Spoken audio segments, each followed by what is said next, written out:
Okay, I think there we go. And then, blip. Yeah, there we go. Hello, people. People. Sorry, cat distracting me with pets. Cat want pets.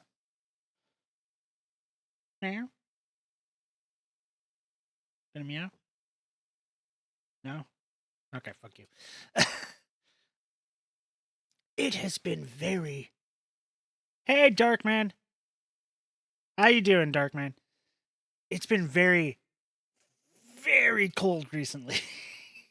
That's why I haven't streamed in a little while, is because I was having to have a blanket wrapped around me just to be on the computer. But it's warmed up a bit, so it's nice.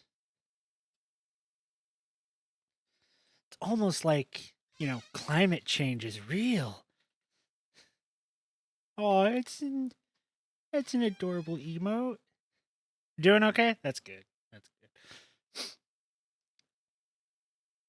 good. -9. We hit, so the actual temperature only ever reached like 0, maybe -3 or so. And then with wind chill, it was like negative anywhere from like 12 to 20. Yeah, wind chill always makes it worse. Even I'm kind of I'm a chubby boy. I got padding on me. And that wind cuts right through it. It's not the coat, the coat, the jacket underneath the coat, the every layer of insulation is nothing to the wind. The wind just goes through.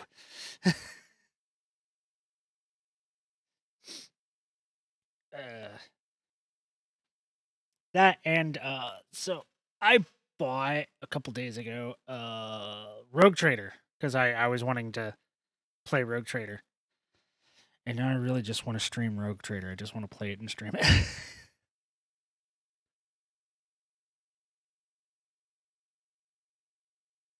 Grew up in the deadest, ugliest deserts, so winter's an experience for you now. I I don't I know for a fact I would not be able to survive living in a desert like climate, but I love the aesthetic. I just I love I I just want to be there. It's 40K. Do you know anything about 40K? Darkman? The grim dark game of grim dark bullshit that I like to sit there and go, yes, I see you're dark, but what if I made not quite dark?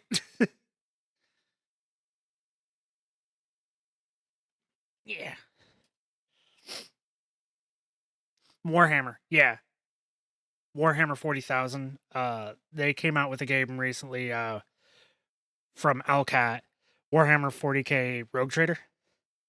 And it's set in the Warhammer universe where everything sucks. Everything sucks. Nobody is a good guy. Everyone is the villain. Everyone sucks. Everything's bad. Some are worse than others. But everything's bad. Everything is horrible. And it's the card one. It was so difficult. 40K card game. I don't know that one. I know they released some 40K decks in Magic earlier this year, last year. I don't remember, but I didn't know 40K had another just card game. Huh.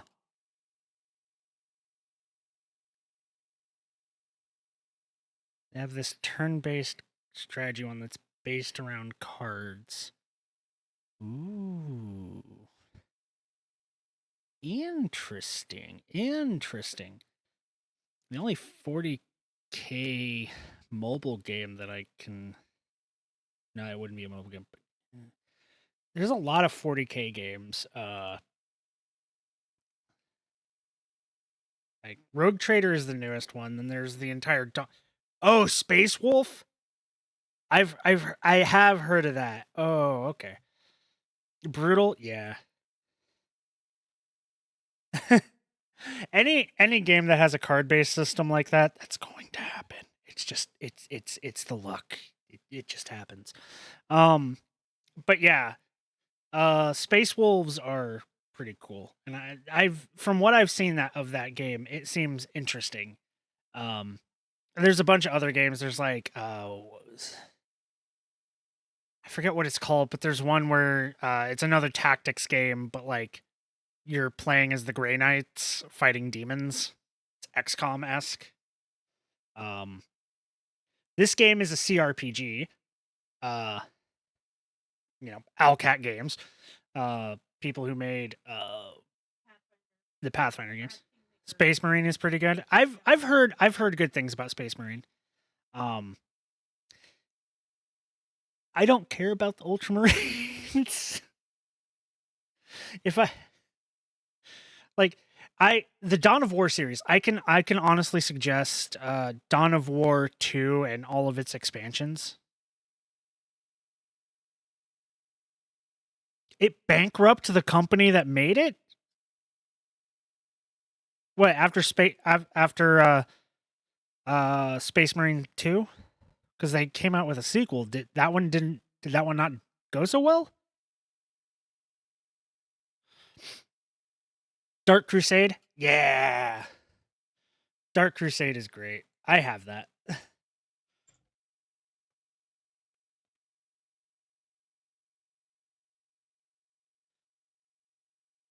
The Silicon Knights. Yeah. Sad. But yeah, I have quite a few. Dawn of War 2. So the original Dawn of Wars, yeah, Dark Crusade is like the best one. Eternal Darkness, Sanity's Requiem. That Eternal Darkness? Is that the Eternal Darkness we're talking about? The same people who made that game made the 2 Space Marine games? I feel like I should have known that, but I didn't know that.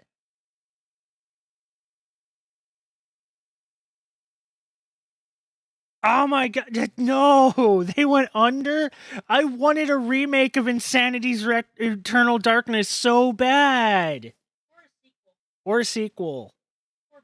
It was so good. I loved all the way it fucked with you, or like you'd go to save and it would pretend it's like deleting everything and then you'd wake up from an hallucination.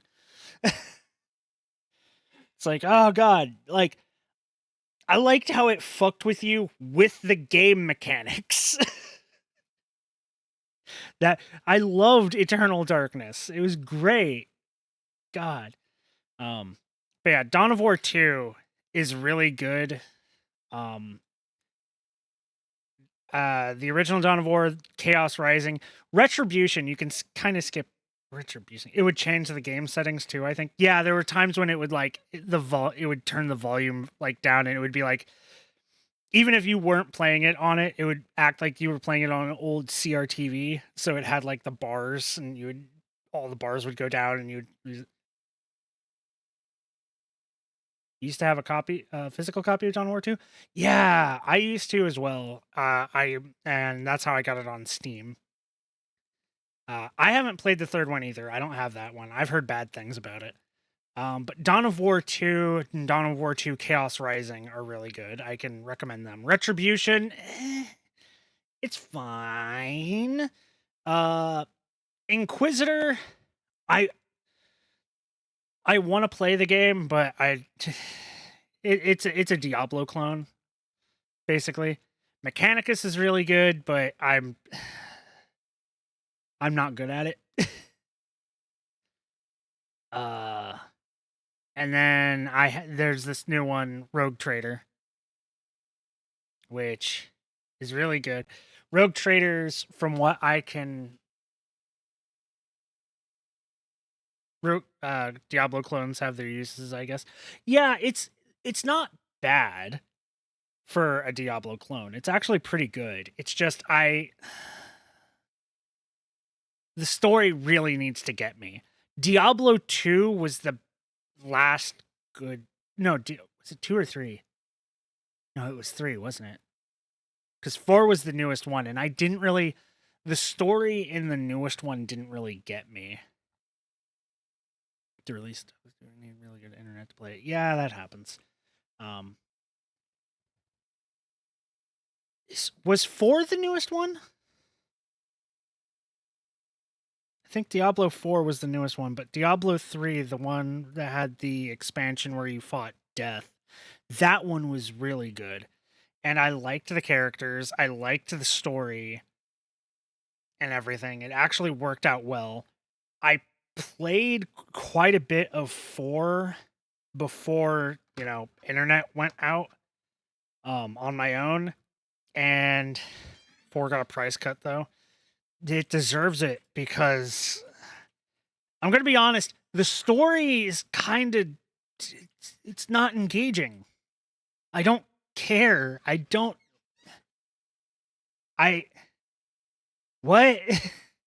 I just didn't really care. Like I liked the character I had, but it really felt like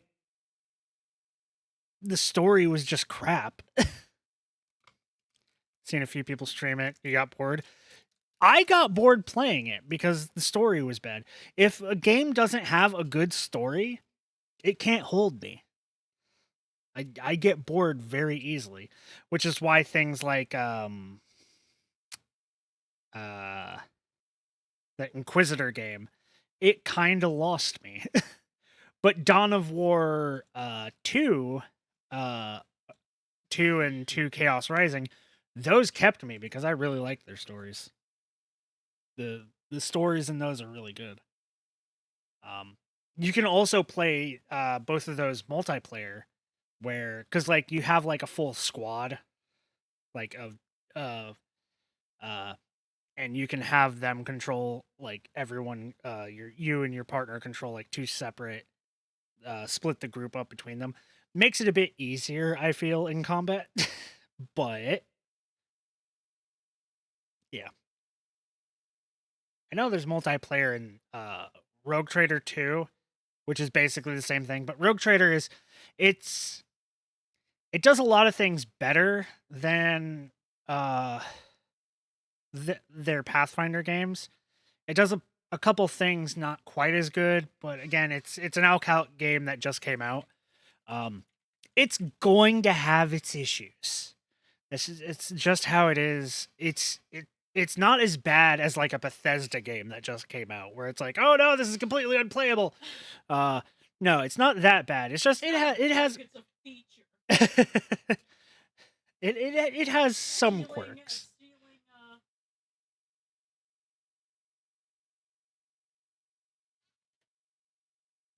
Stealing stuff from people by putting a bucket on their head. Yeah.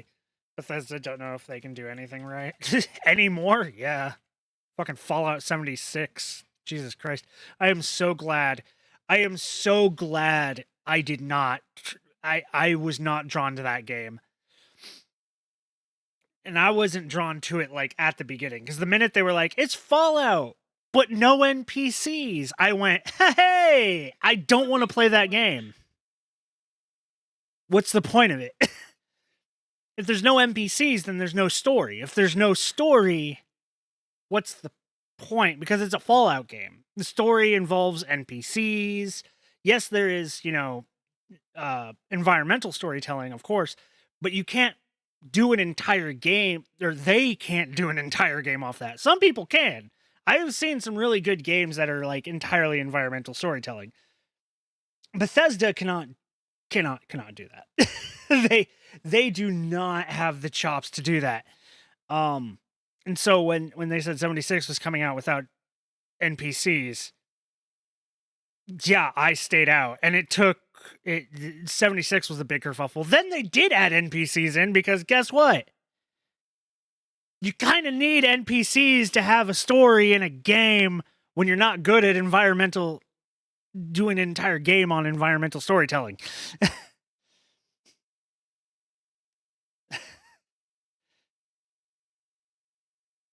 The NPCs were like the main part of the Bethesda games. You take those out, you get... What the fuck is there to do?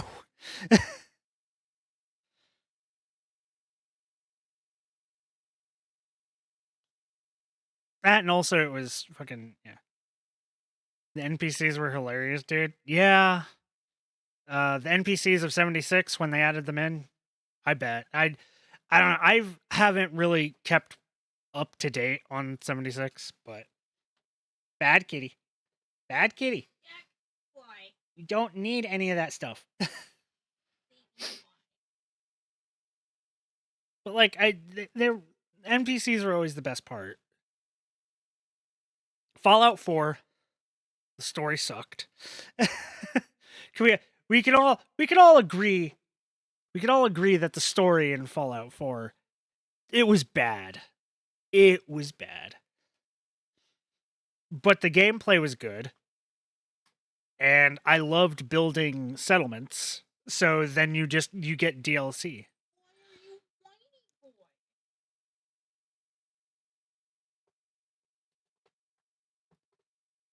Use some of the memes.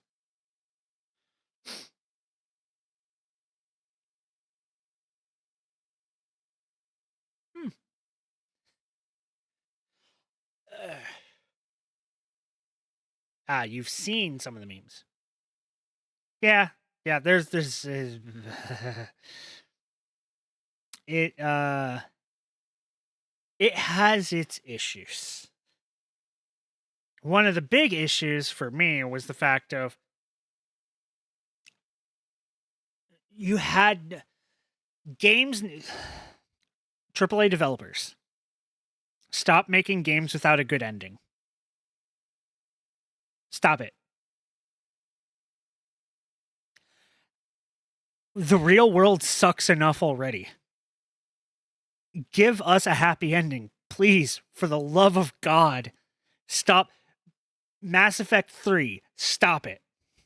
The fucking ending sucks. There is no good ending. Either I genocide all the fucking robots, or I genetically R-word the entire galaxy, or I take over...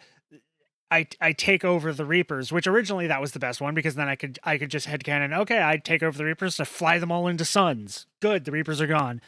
And then you come out with the extended cut and you're like, nope, you police state the entire galaxy. Great, wonderful, great.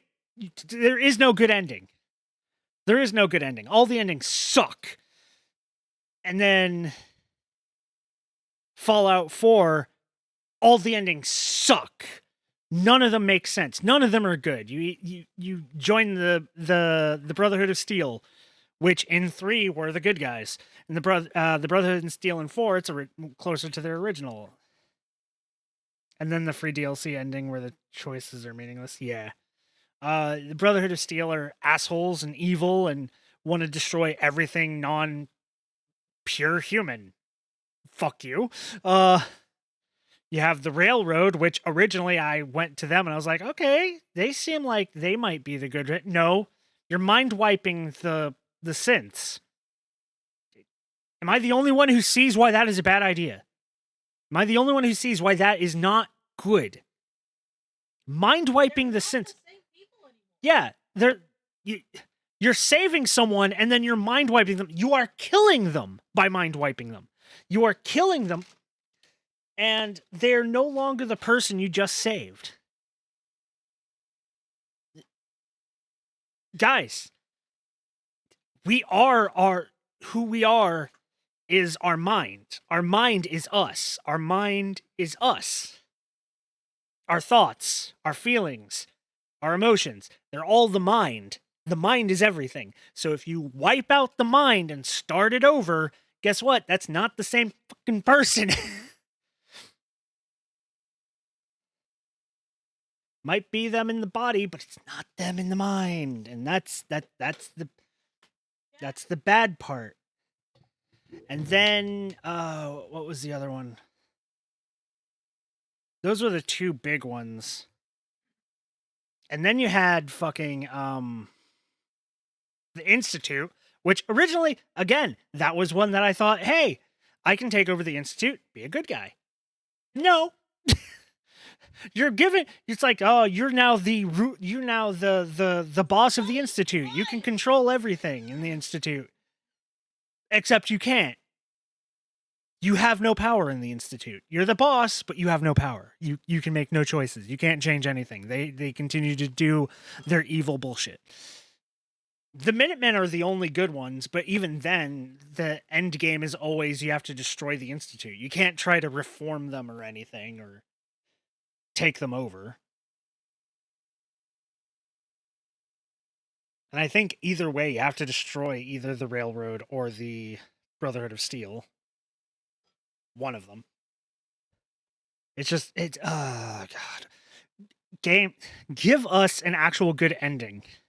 Like, a happy ending. Give us a happy ending.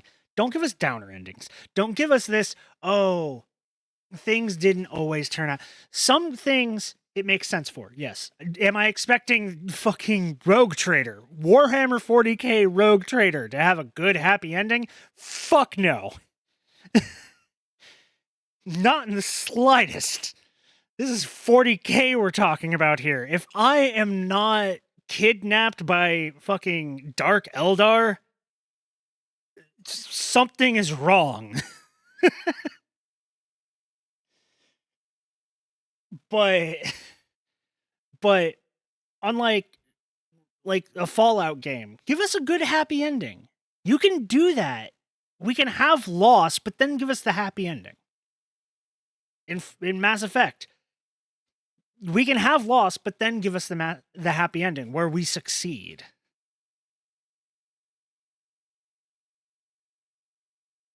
Saints Row is really good.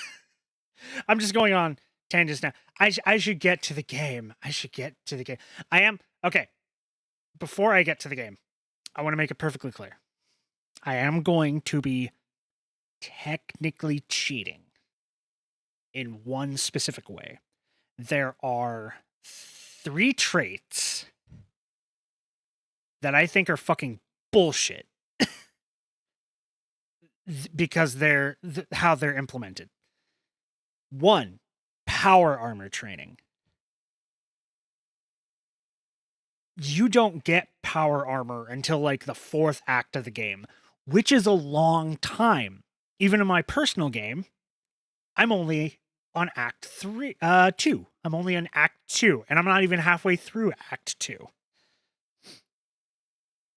Why can I get power armor training now when I can't? There is no chance to get even very bad, air quote, power armor until much later in the game. Why am I allowed to unlock that now? That should be locked behind like a level requirement or something like that. Or instead of doing that, have it be like in Fallout where you have to do something and then you get the training.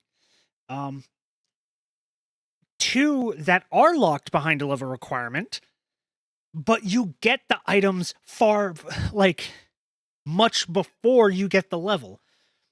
The Eldar and Dark Eldar weaponry and equipment traits, which you need to equip and use Eldar and Dark Eldar weapons and armor. Boy! He wants this, doesn't he? Apparently. So the Eldar and the Dark Eldar... Sorry, Cat is being a very big bitch and trying to knock things over. Glass things, specifically. Eldar and Dark Eldar equipment training. Normally, I would be fine. Those are our traits. You have to pick them while leveling up. Perfectly fine. Great. You have to wait until you're level 21. The problem is, around level 18, maybe? Or 16? Or something around there? Before even 20, you get just handed to you some Eldar weaponry as like a gift from a companion character if you take her, and you just get it for free. But it's like, oh great, this is a bunch of stuff I can't use. So it sits in the inventory and you stare at it. I'm leveling up. Every time I level up, it's like, oh, I could take the Eldar weapon training or the Dark Eldar weapon training. Boy, come here. I'm going to throw you on the bed. I could take Eldar, Dark Eldar weapon training. But I can't because I need to wait till level 22. I have the items. I have the equipment. It's right there. I want to spec into it. I want to use it. It's right there. I want to use it. It's in my inventory. Why did you give it to me before I even had a chance of doing it? There's an ad break coming up in 3 minutes. What? When did that start? What? Also, don't I have ads disabled? What? Wait, what? Oh, well. Snooze. Ads are snoozed for 5 minutes. Okay. That's new. When was that a thing? Was that a thing the last time I was streaming? Maybe. But since I can't look at this, because I'm looking at my OBS right now, maybe because I can't look at that, it didn't show up because it doesn't show up on my phone thing. Interesting. Very interesting. I'm sorry, I've been going on a ramble. Are you still here, Darkman? What are you doing? Boy's still being a little bitch. You know, bitch baby. Still here? Yeah, sorry I went off on a ramble there. I just wanted to let you, switched over to PC. Understood. I just wanted to let it know that I am going to cheat. I'm going to give myself those 3 traits basically as soon as I can, because I have the toy box, just in case. Last time in a Alcat game I had to use toy box was because in Wrath of the Righteous I had made a Dampier, which gets hurt by positive energy but heals from negative. I took the feat to make it so I get healed by positive energy, just not as much, and it didn't work. So I was like, okay, I'm just going to switch myself. I don't want to replay the whole game, so I'm going to respec my character and change their race so they're not a Dampier. And the negative energy situation stayed. So I was an orc, or a half orc, that could still be damaged by positive energy, which isn't good. So I had to download the toolbox and fix it. So I have it for like rare occasions where something like that, like if I soft lock myself or if something really bad happens, like I get stuck somewhere and I have to like fix it. I have the toy box to do that, but it also allows me to just give myself shit. Now, I'm not going to do that, except I'm going to do that to if I have to respec ever, because the respec in game, you have choices of like which class you are, and like when you advance to the next level, you have a choice of like 3 classes to choose from for the mid level.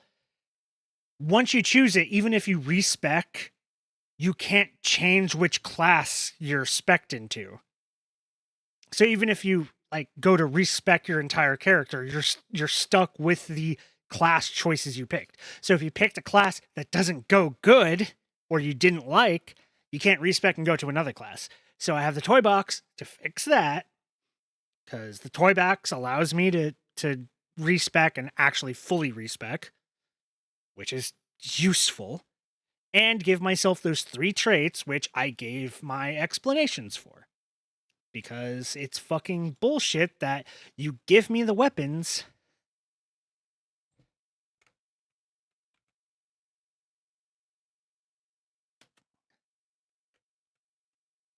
you give me the weapons, but then you never, or not never, you give me the weapons well before I have any chance to actually use them. which is dumb. That would be like hiding the heavy weapons trait behind like, oh, you need to be level 20 to get this trait. But then you get a heavy weapon at like level 10. You find one in the story. It's not something you can mix. You just find one. It's like, that seems like bad game design because you're taunting me with this thing that I can't use. Especially because I need 10 levels to use it, which is a long time. It's not even like 1 or 2 levels. Yeah. Snooze the ad again. So in 5 minutes, that's going to play. Okay. Save that. Save. There we go. So now, which game we're on, we shouldn't be on just chatting anymore. Now we can go here. I'm in the middle of this because, do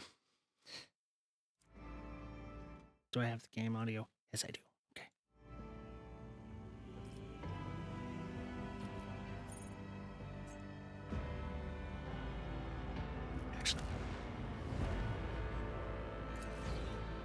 Actually go back. I need to go back. Because I probably need to lower the master volume. We'll see what 65. We'll apply that. So let me know. Let me know if this is too loud or too quiet. So, new game. Standard game. The only change I'm doing is space combat difficulty. I'm changing that to easy because I don't like it. Custom character. New character. Custom portrait. I have a bunch that I downloaded. And we will go with this one. What? Yeah, one of the custom portraits I downloaded is literally just Sarkon the Mad from fucking Magic the Gathering. Sure.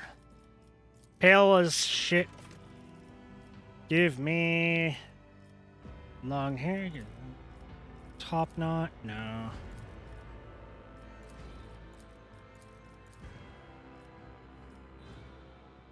Yes.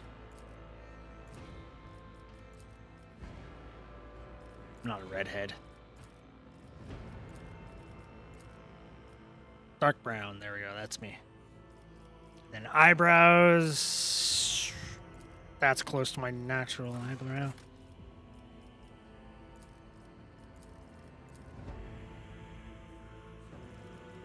Just give myself some tattoos.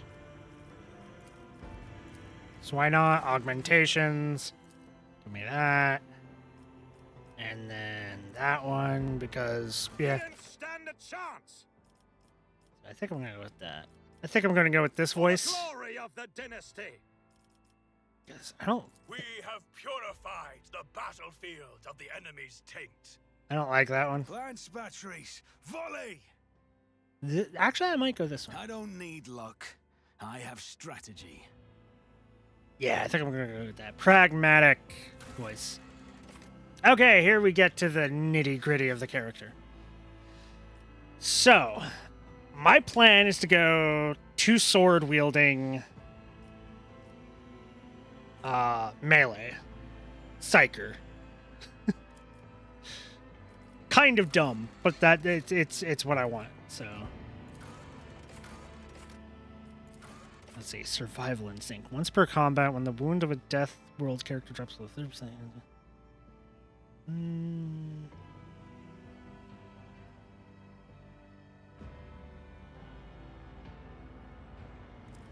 Don't like that.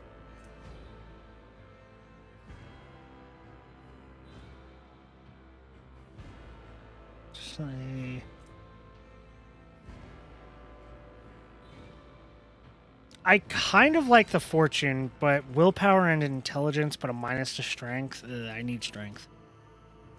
Talents, Bloody Mess. Anytime one of my character scores a critical hit, there's a 10% chance to double the damage. Wait a minute.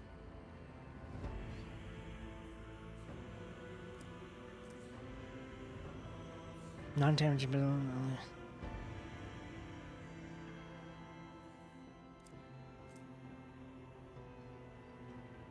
more than 50% of all chances of all creatures, including all chances of all three. What? Okay.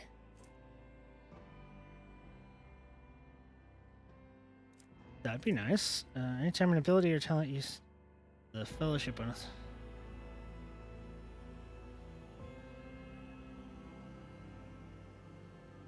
I could just be smart.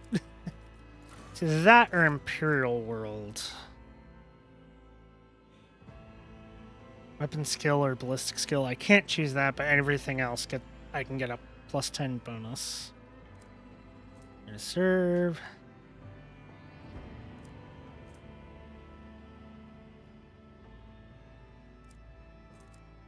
Doing my part.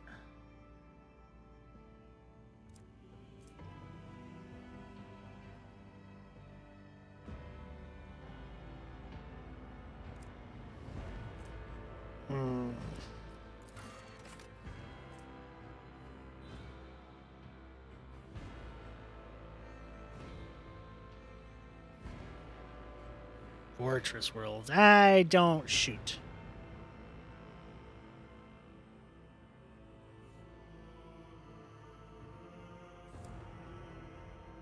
Combat Addict.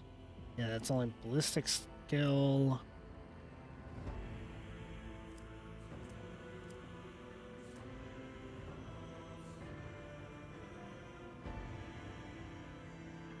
Yeah. Yeah. Orange World.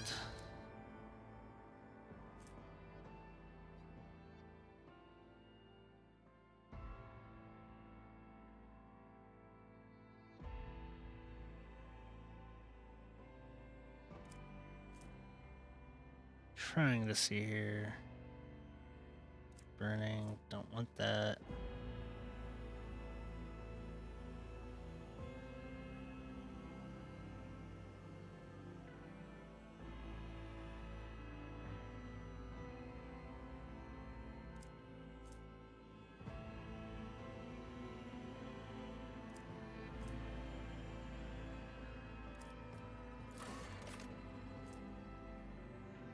Three or more creatures. 3 celebrated. Don't want that. I'm actually thinking Voidborn. Yes, I get a -5 to strength, but if I'm going assassin, which I kind of plan to, like, as my upgrade path, I might do that. Yeah, let's do that. Sanctioned Psyker. Which we need in order to, be a Psyker. So, this is what we were. Psykers are feared and distrusted, but are nonetheless valuable assets to the Imperium. Yep. We're basically wizards. Psychic wizards. So we got a +5 to toughness, +5 to willpower, so +10 to willpower. And then we get those skills with a +5. After original advancement, lower warp, +10, willpower, +5. We are going to be going biomancy. Heal wounds, alter physical characteristics. And then, yeah, we also need to make sure to up our psi rating. Because that strengthens damaging. Maybe. No, yeah, definitely. Sacred rituals.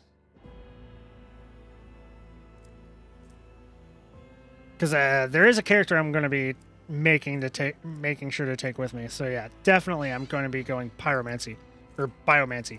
A lot of things suggest pyromancy or Santic powers, but mostly I want biomancy. Biomancer, because that gives me Iron Arm, which 10 + 4 times the Psyker's psi rating. Yeah, that right there. Okay, that's a reason to up it. Because right now it's 0. Okay, that seems bad because if my psi rating is 0 and it's times the psi rating strength and toughness until the end of combat, then that means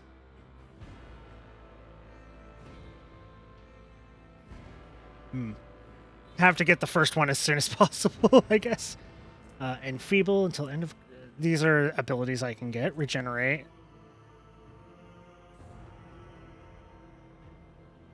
Definitely want to get that. Just want to... Warp speed. Definitely want to get that if I go... Assassin.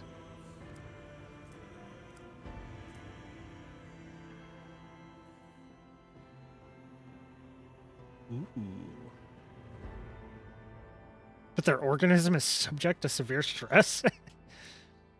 Adrenaline surge and other stuff. Sanguine siphon. Every time the Psyker deals damage, they gain 1 stack of Sanguine siphon effect. If that damage was dealt to a target adjacent to the Psyker, they gain 2 stacks instead. When the Psyker suffers lethal damage, the stack... which basically, the more damage I do, the higher that goes, and I get blah, blah, blah. Yes, and then toxic damage based on psi rating. Yeah, basically, yeah, I'm going to do that. So, my triumph, a good thing that happened to me. Also, I get a hood. Why wouldn't I want to do this? Okay, I can either Apex of Brilliance, which gives me Lors Xenos, which I would take this if I wasn't going to cheat the 2 traits in, because you need this to do it. But at the same time, you also need to be level 22, which is bullshit. So I think I'm going to go Illustrious Glory. You single-handedly saved a pilgrim ship by stopping a warp breach while traveling through the Immaterium. Yep, Persuasion. What is my darkest hour? You're accused of being possessed by a warp entity and forced to exile, leaving your soul forever scarred. My logic is down. What is that?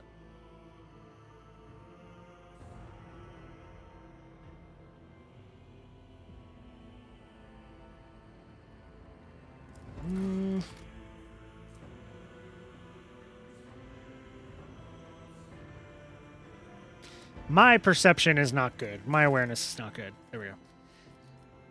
Okay, so class I'm going to take Warrior because it gives me charge and endure. Strength, toughness, and agility, and then I'm going to be going Assassin later, which gives me a bunch of things I can do. High damage, dodge, and dodge reduction, threat elimination, hit and run. No. Keep that. Back to archetypes. So I'm going to be going Warrior first. Click. Okay. I have it selected. Okay. And then I'm going to be going Assassin.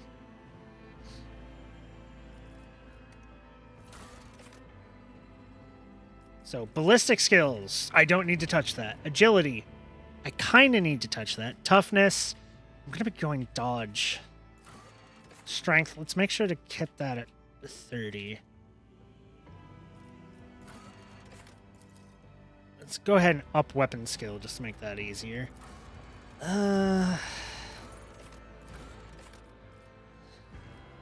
Fellowship. Persuasion, coercion, commerce, skill.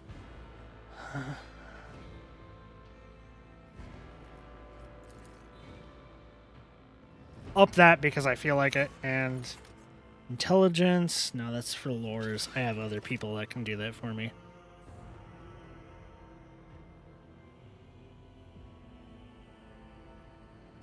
And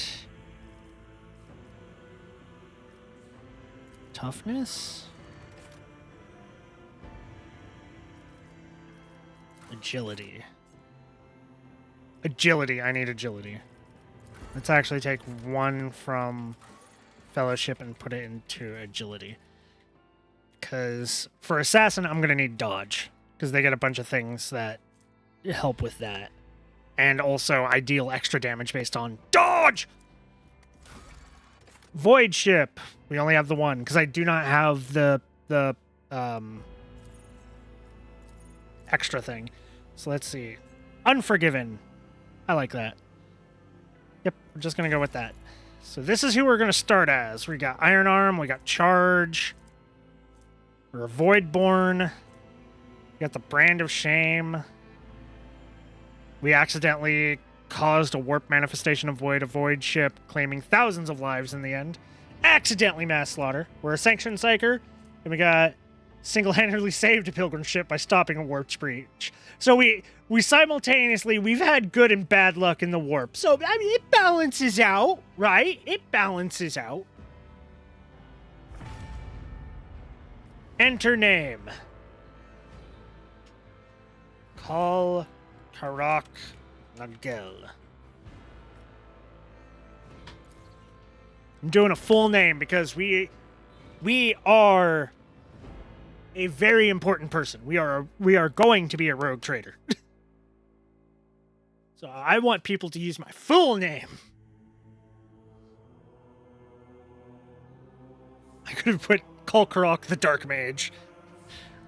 But that's a title. I don't need another title. I could have had 5 titles. Jeez, I can maybe the toolbox will let me rename myself at some point.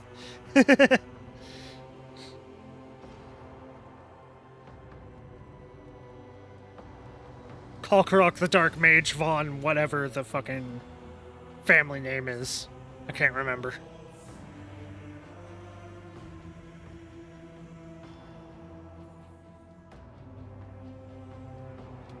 Press any key to continue. Yep. This is 40k. Giant statues.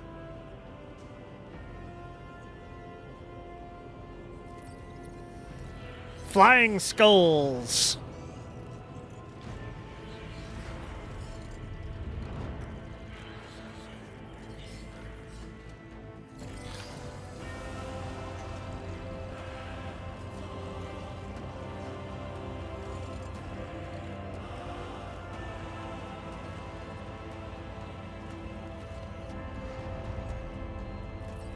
I do like the aesthetic. I can't lie. I do like it. An excellent place for contemplation. Don't need this. One has the best view of the cathedral from here. Mesmerizing, wouldn't you say?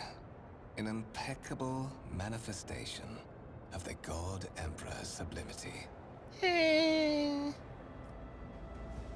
Frankly, such excess can be tiring at times. I believe there are those among us who share that sentiment. But such is our duty, is it not? To overcome base weaknesses and desires, so as to excel in our service to the God Emperor, the master of humanity. Allow me to introduce myself. Kunrad Voitvir, Master of Whispers, in the employ of Her Ladyship Rogue Trader Theodora von Valencius. Valencius. Gotta remember that. I haven't had the pleasure of speaking with you in person before.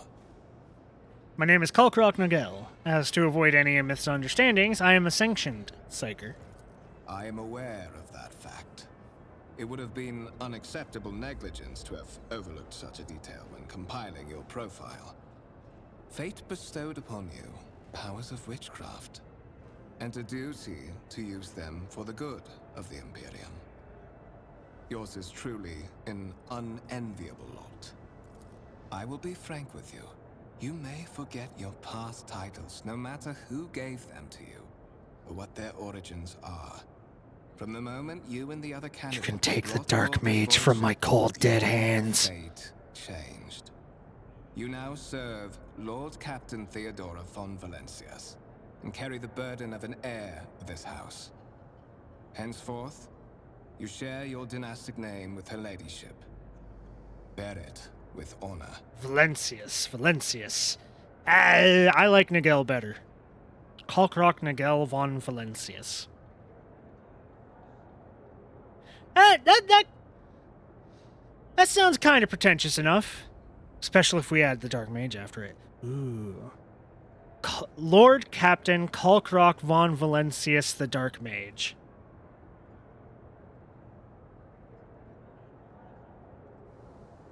Yeah, I can do that. Why are you wielding 2 swords? Because they'll never expect it! Why am I aboard this vessel? Why have I been brought here? So that you may fulfill your blood duty. Whatever obligations you had before, they are henceforth null and void.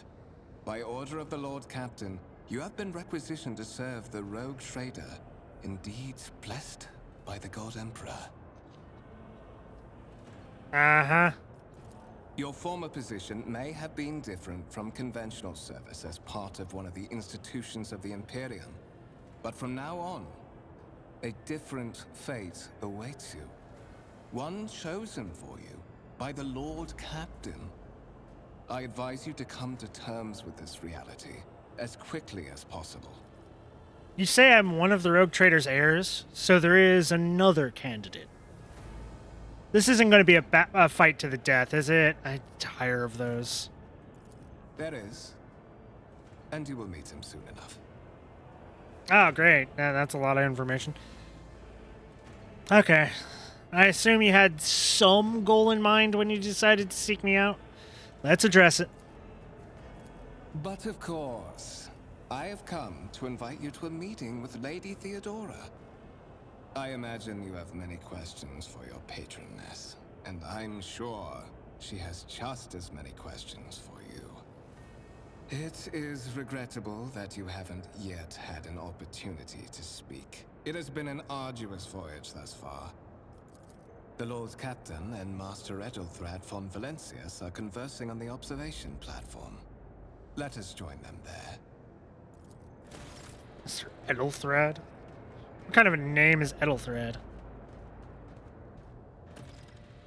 Oh my god, he walks and I run! I always have a backup plan. Okay. Let's see. Okay, I can look at my character. I have a pistol. I don't want a pistol. I want melee. I want melee. So hold on while I take care of that stuff I said I was going to do. So here we go.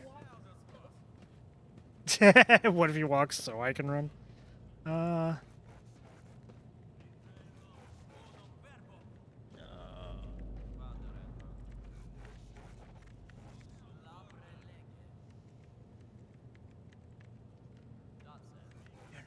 What's it fucking called? Shit.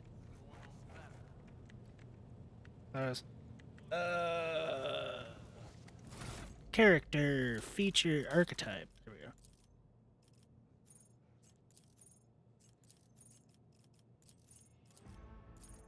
Here we go. So I can look at these. Go down. So AELDAR and DRUK. Okay. Because, like, it doesn't show it here, but you require level 22. Which is bullshit. Nothing else really has a level requirement. Like, even the heavy weapons and, like, dual weapon combat and shit like that. None of that requires anything. So, Eldar, AEL, and DRU. AEL,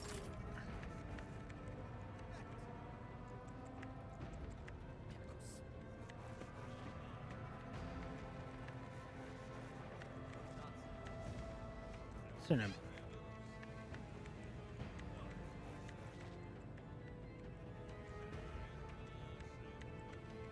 Oh, okay.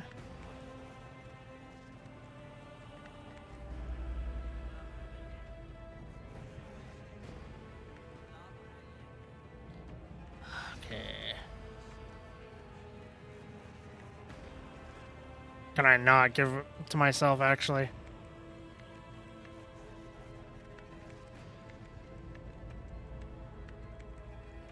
Show all. Ah, that's what I needed. Show all. So now it's loading.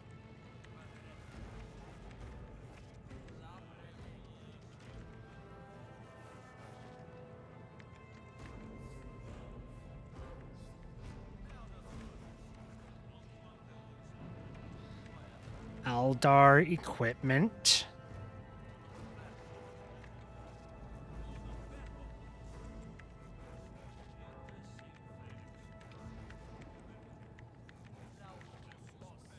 No, Aldar weapon proficiency. That's what I need. So add that. And then Drew car.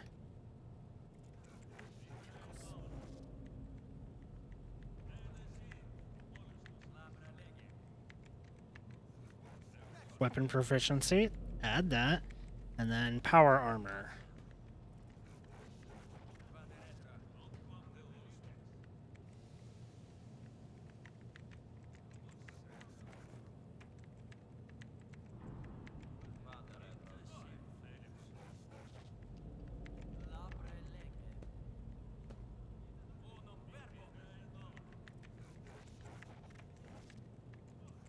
I can't find that. That's fine. That's fine. I don't need it. I don't need it. I don't need power armor. I have the tier 1 things. That's all I needed.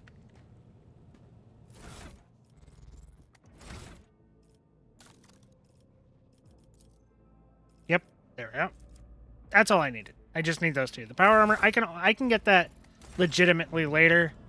I don't Always keep have your a eye on the chance to get prize. power armor until like fucking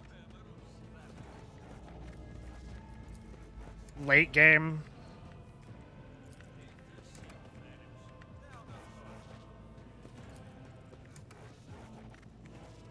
Just mess with the consoles. Haha, fuck you. Rise to the top, or I get like left in that, the man. dust.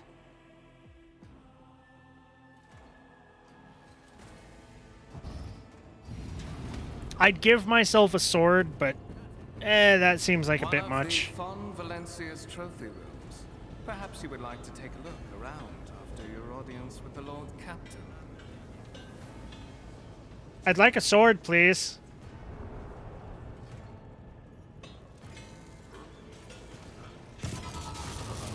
What's happening?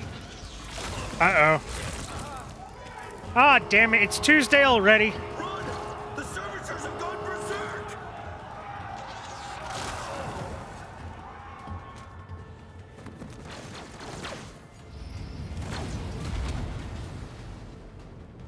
To arms!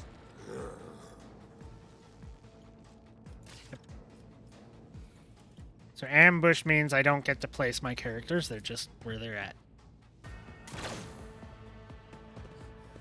Well, good job there, bucko. Well...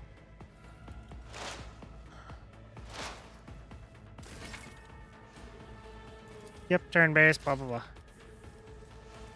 blah.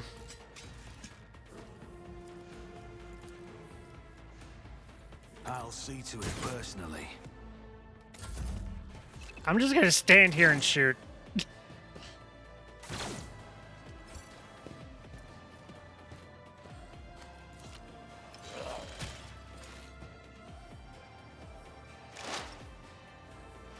Okay, Conrad, could you shoot, please? Because I need a sword, man. 2 swords, preferably, but 1 sword right now is all I really need.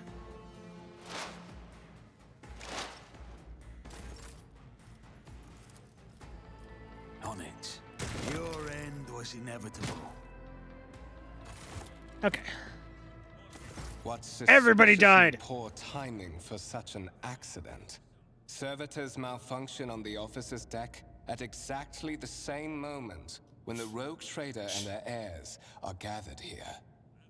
I have blocked all Yeah, that seems passages kinda between suspicious. the upper and lower sectors of the residential decks. If this is a deliberate attack, it should stop the culprits from advancing their plan. Or it could be playing right into their hand as well. I mean, you never know.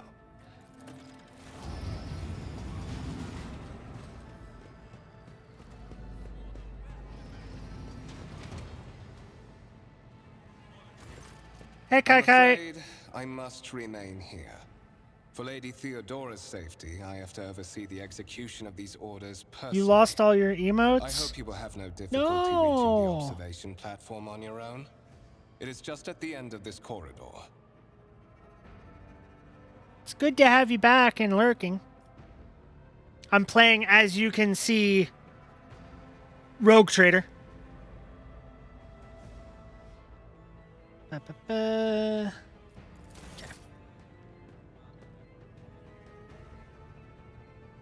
After they got rid of the client, I never opened it up. You've never played a Warhammer 40k game? That's fine. It's Let us not dawdle. it's very grimdark.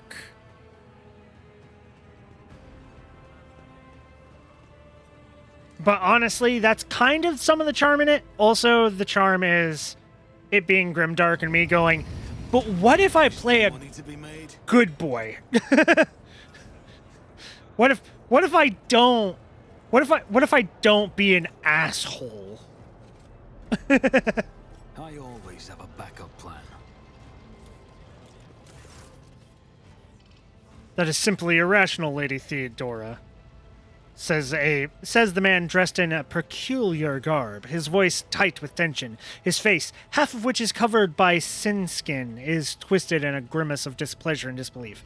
Assimilation into the trade structure would be political and economic suicide. Practically an admission of heresy. You're eating a generic Eggo waffle? Hey, Pandora! Someone else eats generic Eggo waffles just like you. They're not carrots. It's still just a plain Eggo waffle. You're not putting anything on it. I mean, it's not plain. It's not plain, but it's still you don't put anything on it. You literally just toast it and then eat it like it's a fucking cracker. Is there a problem with this? No.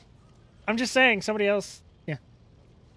Tried doing the opposite in Baldur's Gate where you went Dark Urge and just did all of the worst stuff, but then it wouldn't let you get Karlach on your team, which is a non-negotiable for me. So I quit that 10-hour run. Mood. I could never go evil because I like the companions. So like if I play evil and the companions are like, no, but that makes me sad. I'm like, I can't do it. I want to be a good boy because I want you to like me because I like you. Granted, that's going to be a bit tricky here because honestly, some of the characters are going to be like, no, I want you to be a xenophobic asshole that torches all the fucking, heretics. And, like, even if there's a hint that maybe something is a bit wrong, just murder the lot. It's perfectly fine. It's not murder, it's purging. And I'm not going to do that. Really hate Shadowheart, but I like Asterion and Gale, but I killed them too. Yeah, if you follow the fucking Dark Urge, you're going to have nobody help you. Basically. Shadowheart was fine. Gale was great. I didn't really care for... Like, I liked Asterion a little bit, but he was kind of... He was bottom tier for me. The one person. Yeah, I'm the one person that honestly didn't quite fully care for Asterion. Shadowheart, for some reason, is really hard to romance. Yeah. Really? Yeah. Yeah, I didn't really... Like, I like Asterion, but at the same time... Not as much as some of the others. Like, I liked Gale. I liked Will. I liked Shadowheart a bit more than Asterion. I like Karlach better than everyone. Fuck everyone else. Karlach is the best. What are you building, Karlach, when you play it?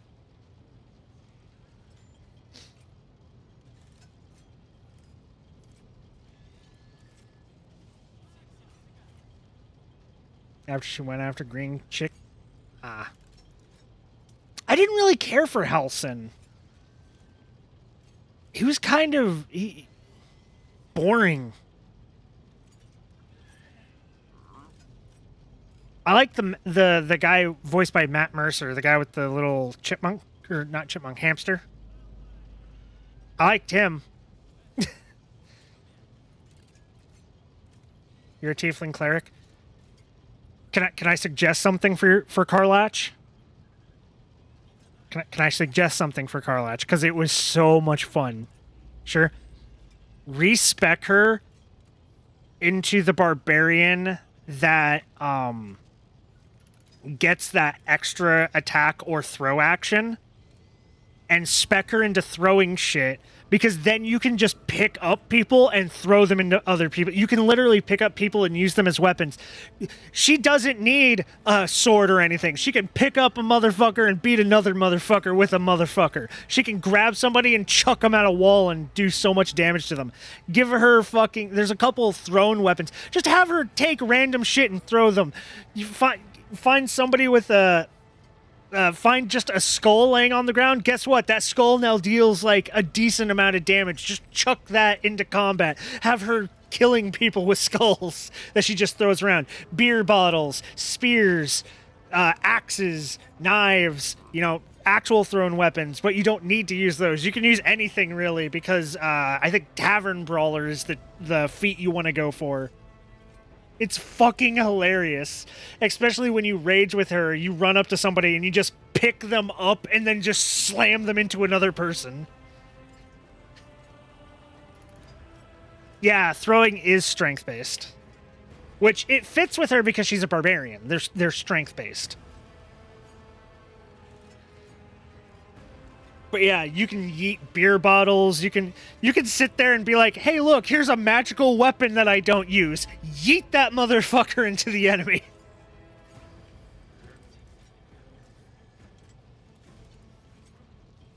It's fucking hilarious. When I played it, that's what I didn't do that originally, but somebody, I read something that brought that up, and I turned her into that, and oh my god, she kills so many people. Because she can just one-shot the chumps just by throwing shit. And it is so much fun. And then you can just pick up people and throw them, and that's so much fun. Especially in boss fights, you just pick up somebody and throw them into the boss monster.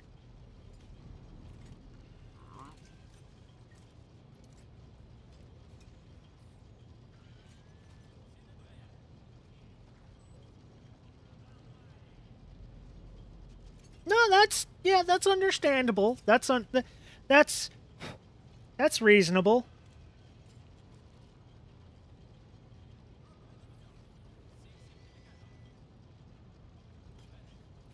Getting distracted talking about Baldur's Gate 3. I do need to play that game on stream at some point. I'd like to have somebody with me, just because that might help break up any of the monotonous that comes on. But, yeah. I did Dark Urge, but I went Resisting the Urge, which I really liked. That felt so good, because it made the custom character actually feel like a character instead of just a blank slate mannequin that's there. It's like I actually had a backstory. I actually had stuff, and it actually mattered. Like, the Dark Urge is what everyone wants their custom characters to, like, it to be. Like, if you make your custom character and you give them the background, like... That's understandable. That's understandable. I just made a purple Dragonborn. And then I made an orc because the helmet I was using for the Dragonborn clipped, and I didn't have internet, so I couldn't get the update. So I was just like, I'm just gonna make a new character. But I love Dragonborn, dude. Tieflings are good, but I love Dragonborn, and I love the Drow. Aesthetically. Specifically aesthetically.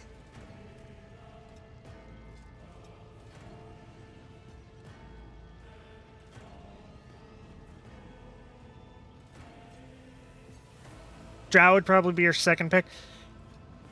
Yeah, when I first ever played D&D, the character I made was a Drow druid.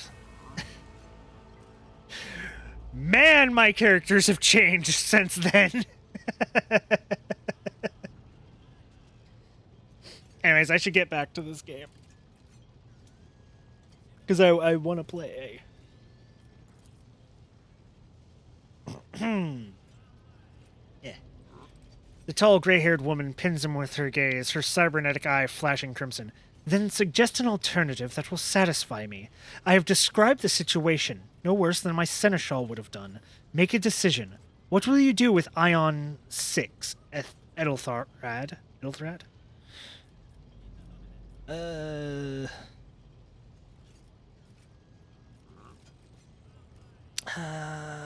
Social anxiety. I'm just going to listen to this. While you are considering your answer, Edelthrad, I wish to speak with somebody else. Perhaps I shall hear something more interesting than incoherent mumbling. Theodora nods in your direction. Approach. What is this? Edelthrad turns to you and regards you with indignation. Is this someone from your retinue, Theodora? Do you permit your people to interrupt your conversations in such a fashion? I didn't interrupt shit, man. I came here. I didn't say anything. I waited patiently, you fuck. I gave that permission to those with something of substance to say. Let us see if it was worth it. Theodora tilts her head, her lips stretched into a cold smile. This is Kalkrok Nagal, the second candidate for the title of my successor. The rogue trader regards you with a look that is imperious, predatory, and oppressive. Step forward, Kalkrok Nagal. Passive skill test. Let me see here. If such a test succeeds, new information will be unlocked. Traveling with allies, party members, blah, blah, blah. Okay. Consider this hypothetical situation.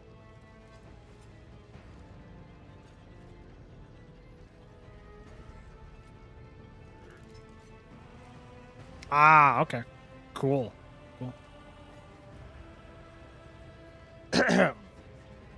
Consider this hypothetical situation. Ion 6, a new world on the fringes of the Chronos Expanse. High seismic activity, regular magma eruptions, metamorphic rock deposits, prospects for large-scale mining. The world is populated by natives who worship some heretical underworld spirits that protect those who offer them sacrifices. Flights of fancy, you might say, but attempts to install ore extractors have failed for the second time.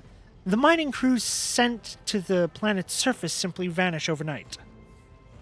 My question to you is, what would you do with this poisoned treasure?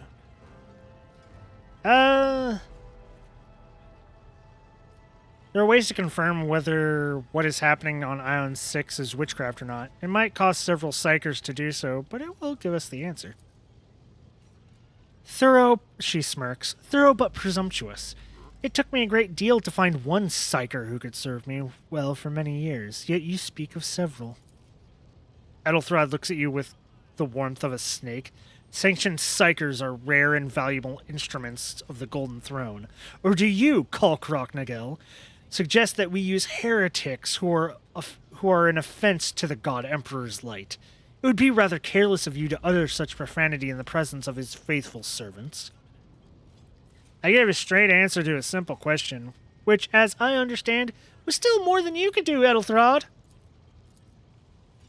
The color drains from Edelthrad's face, which distorts his features further.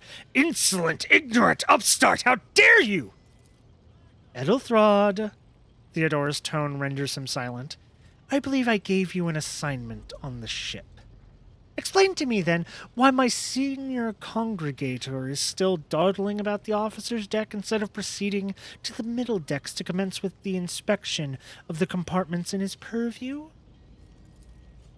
I beg your forgiveness, Lady Theodora. Your presence was such a profound effect on me that I well forgot the time. Edelthrad bows ceremoniously and takes his leave without sparing you another look. Bye, bitch. You could have left me the chainsword. I would have really liked the chainsword. I'm gonna be perfectly honest with you. I need two, but I would have liked at least one. Theodora's gaze follows him as he leaves. Then she turns to you. So, Kalkrok Nagel, why are you here? I do not know just yet. I hope you will clarify that. Theodora smiles wryly. Clarity, a luxury that few of us can afford. There is a reason why I did not explain all the details of the question I posed to you earlier. Beyond the borders of the Imperium, seldom is one granted an opportunity to enjoy information in abundance. This, however, is one such opportunity. My name is Theodora von Valencius Massimo of Scarus. Yeah, my name's going to sound so much better. I am a rogue trader in the service of the God Emperor of Humanity, and my rights and freedoms are vindicated by a most sacred relic, the Warrant of Trade. Kept aboard this very vessel, mine is the honor to venture into the darkness beyond the Imperium and carry humanity's light where powers wicked and heretical reign, and bode death and ruin to us all. It is my decision alone to determine the fate of whatever I find past the bounds of the explored void. Every world I discover, along with all there is to find thereon, resources, people, riches, and mysteries, is mine by right. I command millions of lives, rule over numerous planets, and possess fortunes that no planetary governor or commander could dream of amassing. And you, Kalkrok Nagel, are one of those with the von Vanicus blood, Valencius blood in their veins, and a rightful claim to this inheritance when the hour comes. One of? Does this mean there are other heirs? Naturally. Some have yet to arrive on board, but you have had the pleasure of meeting one of them. Edelthrod may be somewhat disconcerted by the scale of the responsibilities that may potentially fall upon his shoulders. However, I have a good feeling about him as a candidate. Blood right alone is not enough to earn the high honors of becoming the bearer of a warrant of trade. Nonetheless, your abilities and talents may yet prove useful. If not for the role of Lord Captain, then for that of their closest ally. Theodora sighs and looks away pensively for a brief moment. Alas, even those responsibilities can at times be too challenging for those who share your blood. Kunrad Voitgever served me for many years before he made his mistake.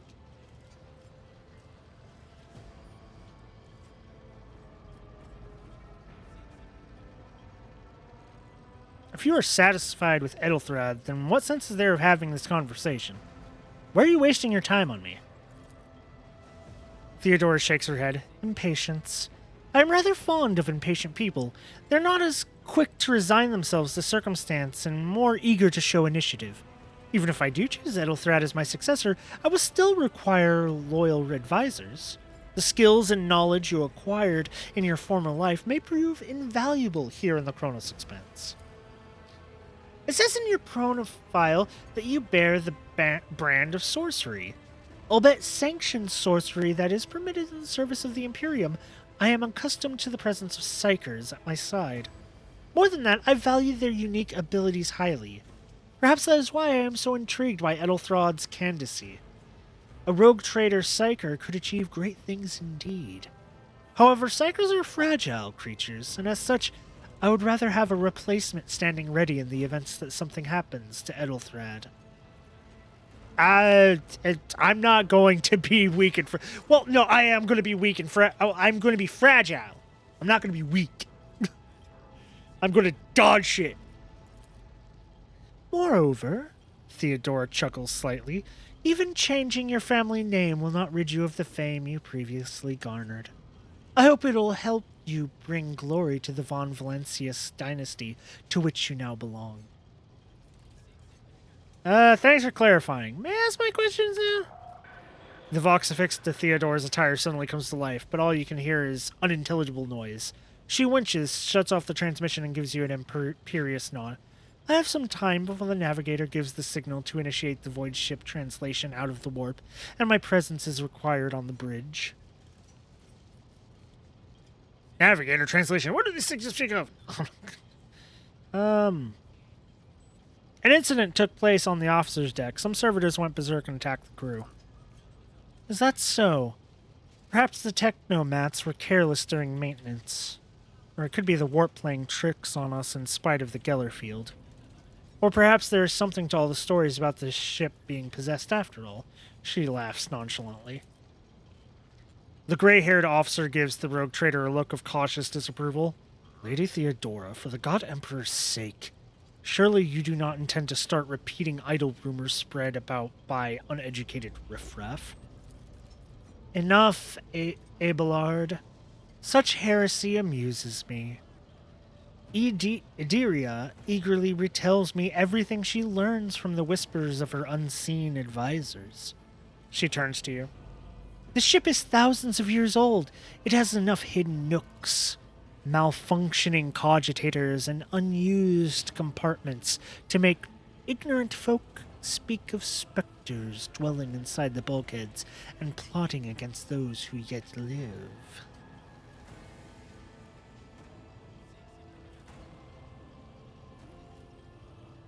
What are my current responsibilities? Observe, learn, absorb. It will take time for you to find your bearings aboard this vessel and in your new position. Eventually, I will find a post that suits you as I did for Edelthrad. Until that time comes, consider yourself my aide. I have no more questions. In that case, I shall head to... Her vox awakens once more. This time you pick up shouting. The Lord Captain freezes, listening to the voxcast, then nods and draws her weapons. Disturbance is reported on the adjutant decks. Seneschal, if the need arises, protect the new blood. She glances at you. It is possible that the chance to prove your worth may present itself sooner than you may have anticipated. I still don't have a melee weapon!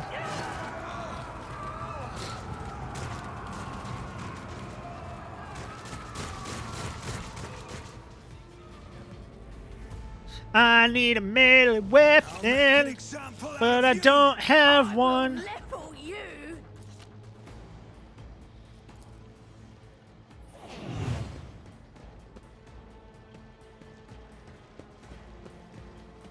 One fewer target. Reduced to dust. Get to the heretics.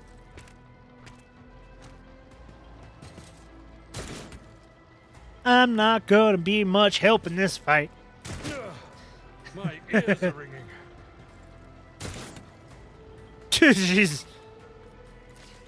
I want a melee weapon so bad. I am ready for whatever comes.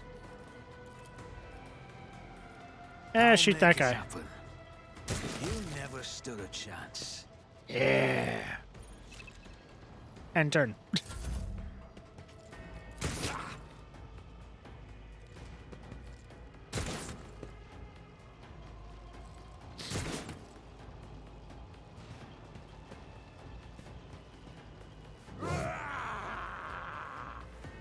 If I had a melee weapon, I'd be doing much more. Because I could charge. And my psyker power would actually be able to do something. Pain and duty go hand in hand. I took care of this one. Die!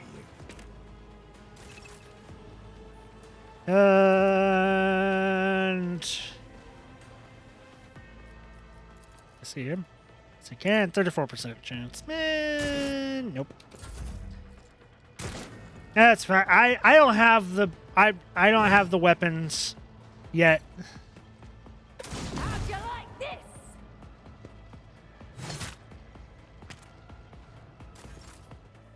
I killed one guy. I'm good. Give me a sword, please. Please. Mort, take a team with you and clear a path to the transport line. Do not let a single horse son survive.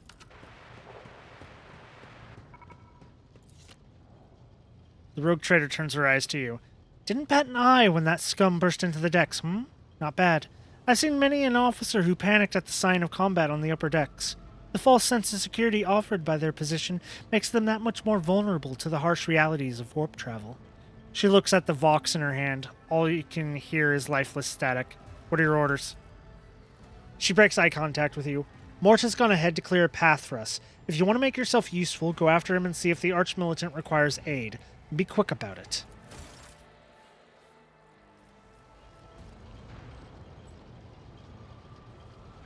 Why can't I pick up a sword from any of these guys? Always keep your eye on the prize. Some of them had melee weapons.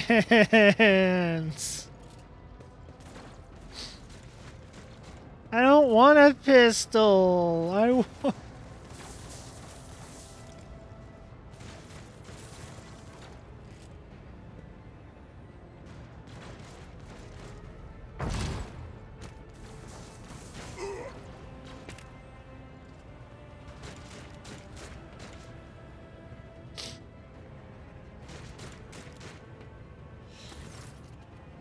Thank Providence you're alive and well. Always on time, eh, Conrad? The moment we've finished chasing the riffraff around the deck, you show up. Always just after the fighting's done. You could set your chrono by it. Conrad poignantly looks away from the Arch-Militant to you. Mort, pull yourself together. The Arch-Militant looks back at you. What, did the Lord Captain send you to chivvy us along? We are all done here. I'll report right away. Mort pulls his Vox from his belt and hurriedly reports the situation. I did nothing! Master of Whispers, what is happening on my ship? The VoxNet is silent, with the Vox Master is not responding. Armed assailants have stormed the officer's deck, and my Arch-Militant just destroyed several more heretics on the way here. Is this a severe case of warp madness? Have some of my crew lost their minds and forgotten who they are and whom they serve? Report! I have not received word from the Enigmarium regarding any Gellerfield failures, but communications were already unstable half an hour ago, and now they have ceased altogether. Whatever the cause may be, the consequences are spreading fast. I'm receiving scattered reports from the middle decks, and the only Vox casts from the lower bays are one-way heretical gibberish. Vorgtiver pauses, and that the madmen have already reached the officer's deck suggests that this outrage was planned in advance. Perhaps this is an organized mutiny.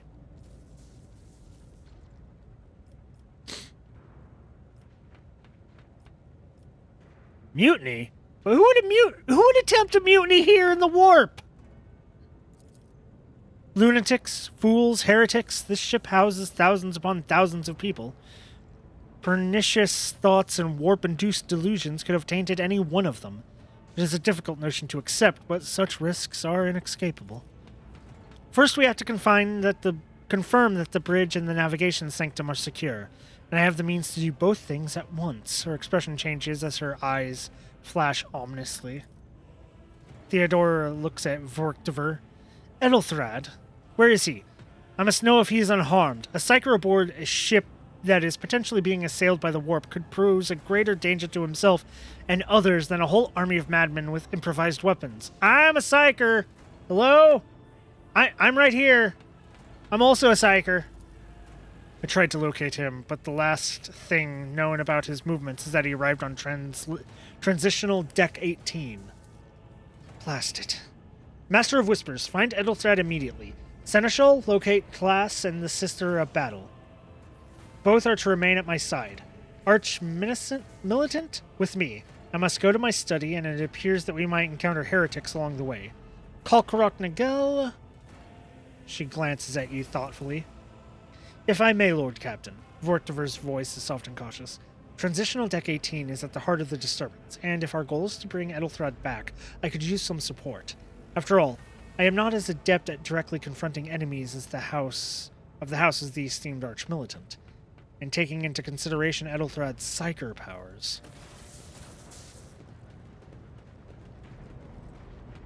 Hello? Then it is settled. Kalkrok Nagel, find Edelthrad and bring him here, in whatever state you find him. This elevator, she points at the massive doors, leads to restricted compartments such as my personal chambers and the bridge. Do not let me down. I require you both. Do you understand?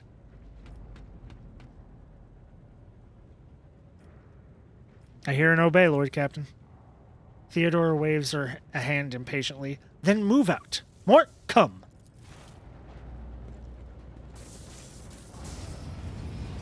Kinda hurt to say that. Gonna be perfectly honest. Sometimes you gotta ass kiss to get anywhere in this world. Vortiver gives you a nod. Are you ready to head to 18? It is a long walk, and you do not even have proper gear. I'll make do. Lead the way. Of course you will. He rummages in his pocket for something. Lady Theodora would never have someone she couldn't rely on as one of her heirs. But that is no longer relevant. With a pop and a sharp crackle, something hits you in the abdomen, and you are consumed by unbearable gut-wrenching pain. Hi!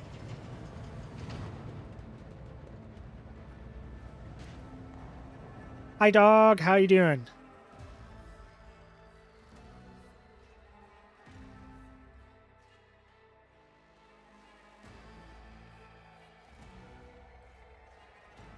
How you doing, cow? Cock week.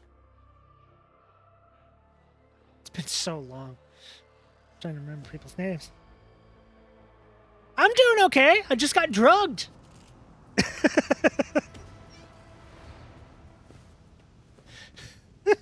Careful, careful. Be gentle with our guest. He has an important mission to complete during our visit to the Warrant Chamber. And for that, I need him breathing. Oh, you are back with us, I see. Delightful. Vortiver, you two-faced scum, you are the one behind this mayhem. How perceptive of you. I'll help you with the next insight. I need you here for your blood. You have the option to share it voluntarily, or I will squeeze it out of you myself. We are in the anteroom of the Warren Chamber, this void ship's most hallowed vault. There, beyond those gates, lies the relic that gives Theodora all of her power. Theodora? The That's sacred Theodora. warrant of trade. Only one obstacle remains on my path to obtaining it. The gates of the chamber are guarded by the Sentinel, an ancient device that will only open the door to a true heir of the dynasty. I expected to do this part myself, but never mind. You will offer your blood to the Sentinel. What is it, inbred? Is your blood too thin for the Sentinel? On the contrary, the Warp's blessing has raised me too much above your kind, Fon Valencius. The Sentinel refused to submit to me. But you can help. After all, isn't that what family is for? What sorry, pathetic excuse do you even have for your apostasy, you sordid, wretched piece of Grok's shit? Wretched? What do you know about wretchedness? Theodora's cur. Are you hoping to buy a grain of her indulgence with your blind loyalty?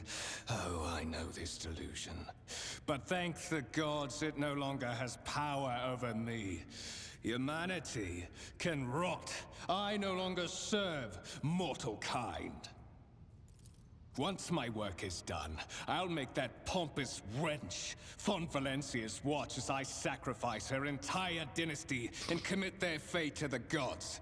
And you will be the instrument by which I will accomplish this righteous act. Bet. The blade flashes in the dim light and drops of blood appear on your palm. For a brief moment you feel nauseous, your head is spinning, and then quiet whispers begin flood your mind. More and more sourceless voices echo each other, drowning out your own thoughts, replacing them with a singular urge. Go to the gate. Go to the gate. Go to the gate. I don't know if that worked, but Get out, I am not your puppet! The voices in your head giggle and mock your desperate outcry. You feel this intruding influence force you onto your feet and make you take a step towards the gates, looming in the center of the chamber.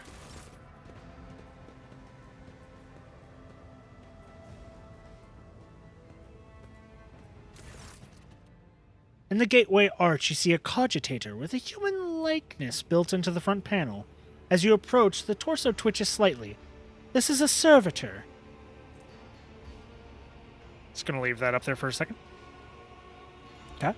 An obedient automaton created from a lobotomized human being. The sentinel turns its head to you, one of its eye sockets lighting up with two ember-like irises. Examine the device. You carefully inspect the design of the gate cogitator. What immediately catches your eye is the strange alloy that was used as material for the machine's components, some of which are unfamiliar to you.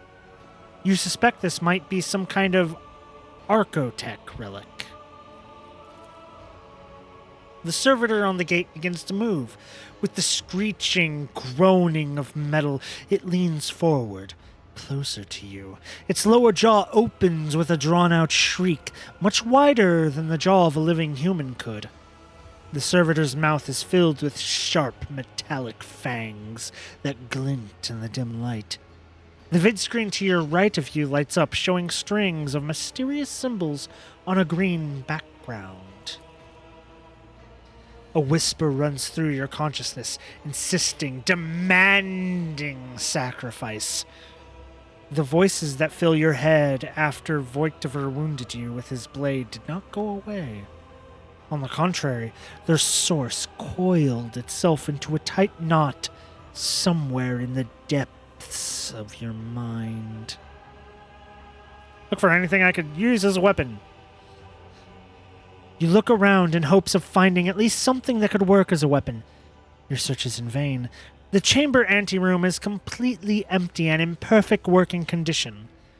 Nary a broken panel or a protruding piece of rebar in sight. God damn it, I want a sword! Okay, take my hand. I just want a sword! The sentinel's jaws clamp around your hand, puncturing your skin and sinking into your flesh.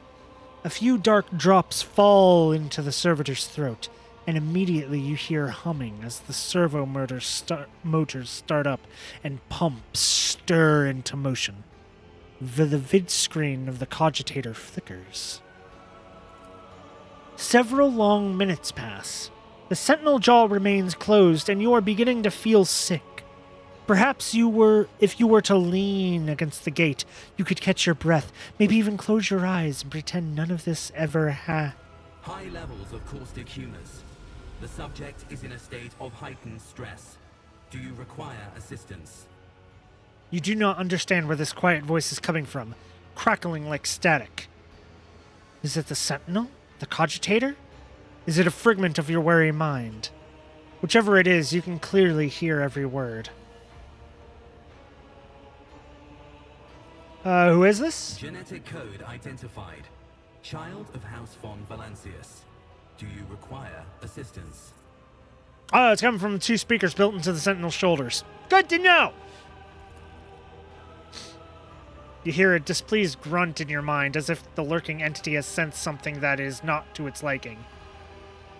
Yes, Sentinels, traitors threaten my life and the safety of the warrant. Pain shoots through your head and subsides just as quickly. It would seem the entity coiled in your subconscious does not have the ability to do you any real harm. Get fucked, bitch! Request accepted. Initiating defense protocol.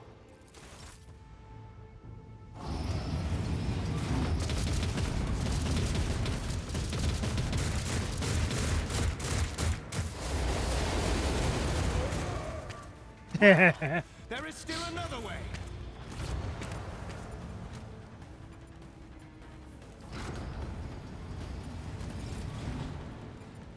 Check the warrant chamber.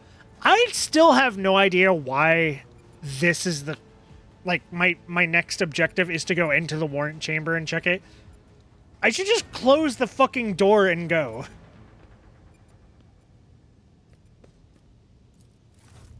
Let it be known that by my will and the true words of this document, I appoint this person to be the bearer of the warrant of trade and bestow upon them and their dynasty. Blah, blah, blah. Okay, I already fucked up.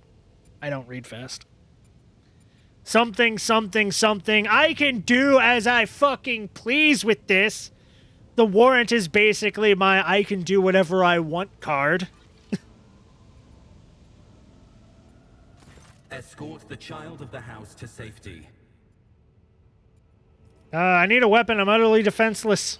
Distance from the current location to the nearest arsenal. Initiating situational calculations. The servo skull goes silent. Its relays clicking. Second after second passes, and you realize that the servo skull will not answer you. God damn it. Will nobody give me a sword? I just want a sword. That's it. Just a simple sword. That's all I need. I just need one fucking sword. What madness is happening here? Who are you? Who addresses me? Temporary obnubilation following acute stress. Mobile unit of the Warrant Sentinel standing by. Okay, lead me away from here. Middle and upper decks. Assuming the probability of safe placement in areas of concentration of armed units. Calculating. To prevent unauthorized units from breaching the warrant chamber, preemptive sealing must be initiated. The mobile unit will start executing the received order immediately after the safety of the warrant is secured. Okay. Keep your wits about you. Close.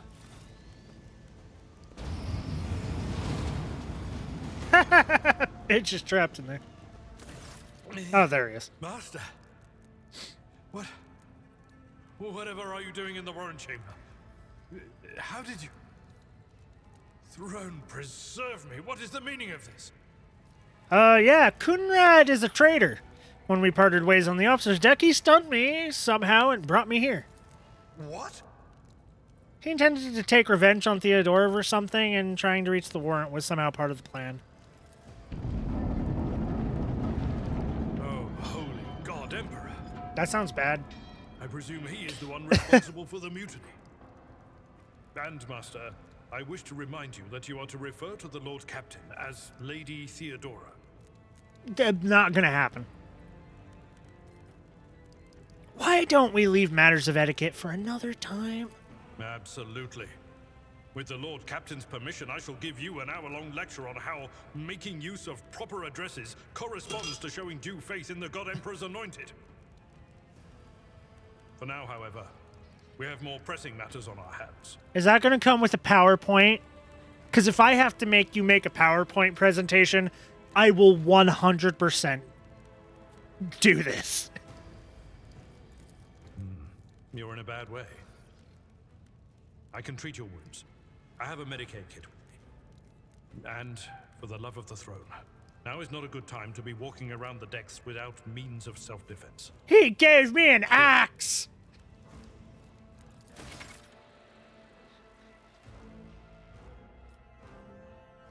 Yeah, injuries.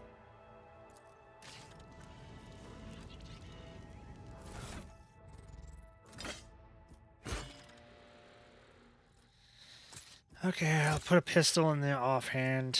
I don't want to, but I will. Ow! Fuck! Buddy! Oh, shit! Boy. Stop it. Bad boy. Bad kitty. Bad.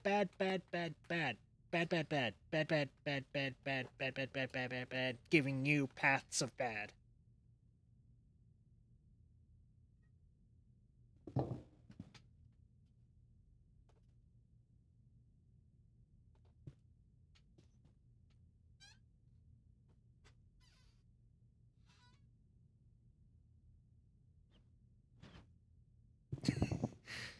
That little whistling was him sniffing the microphone. Okay, so I have my axe, I have my pistol. We You are need the to heal spearhead me. of the Imperium. This wound will make a fight. That is a noticeable improvement. Now we are Thank you. prepared for the trials ahead. Yep.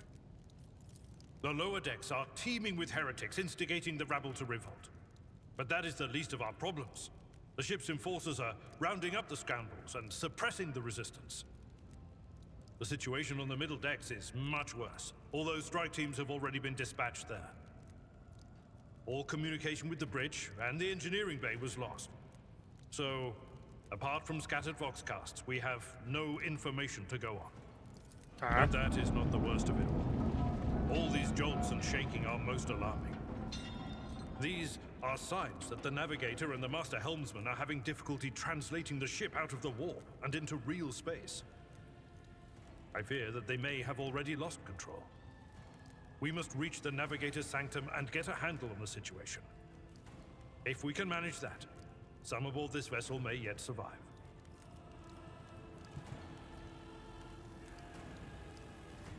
Yeah, sure. Lead the way. Absolutely. Let us proceed. To arms, loyal sons and daughters of the God Emperor. Fight the heresy and corruption that threatens to consume our home, and with all your might, destroy those who have dared. The Lord Captain is calling her crew to battle, which means the Vox networks are set up for broadcast transmission, not message exchange. Splendid. While the rogue trader inspires proper resolve to fight in her subjects, you and I shall prove that her trust in us is well deserved. Onward!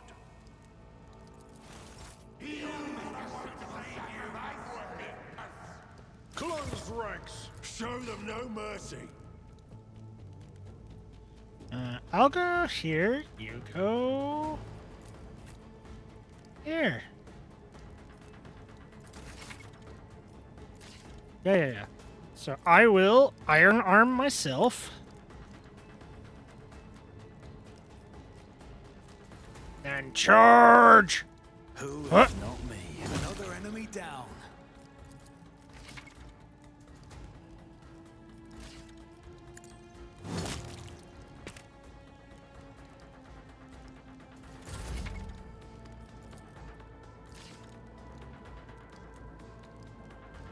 You walk there. Sound approach.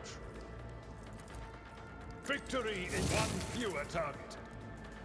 And then you charge that guy. No, that guy.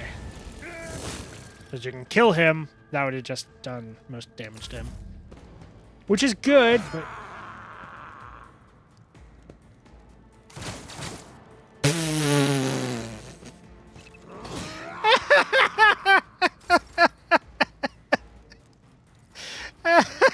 It's as good as done. Your end was inevitable. Charge over here just to help out. Cast that on him. I'll see to it personally. It's 10 strength. That's like 1 extra damage.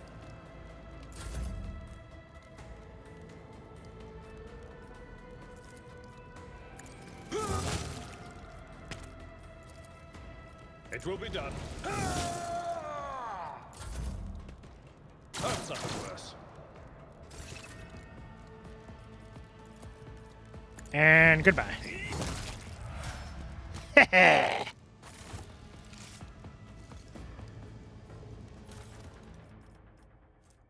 Yes!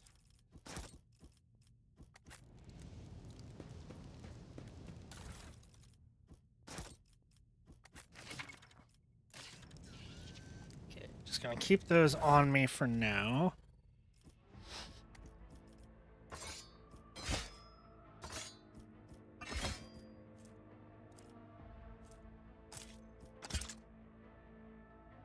Just gonna get a twin sword. Plus 10 parry, plus 10 parry, minus 10 enemy weapon skill when hit, minus 10 enemy weapon skill when hit. Ah, and we have a level up. Good. Which means can't do anything yet. Fuck. Out of all of these, I think...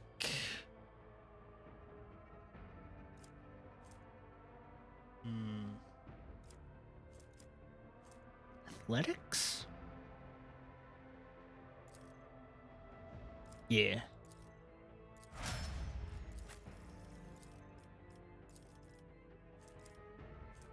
And with you, what?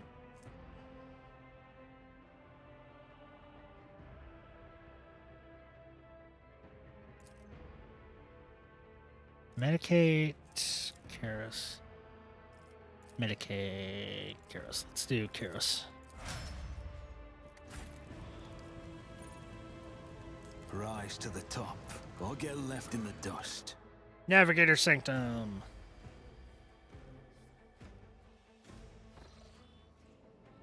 Oh yeah, where is it? Formation.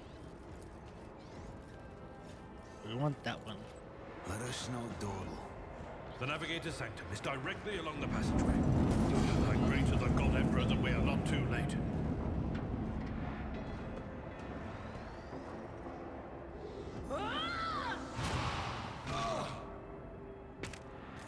And so, he will enter the halls of the blinded guide and witness the radiance of the final dawn through the cracks and fall victim to a whim of fate.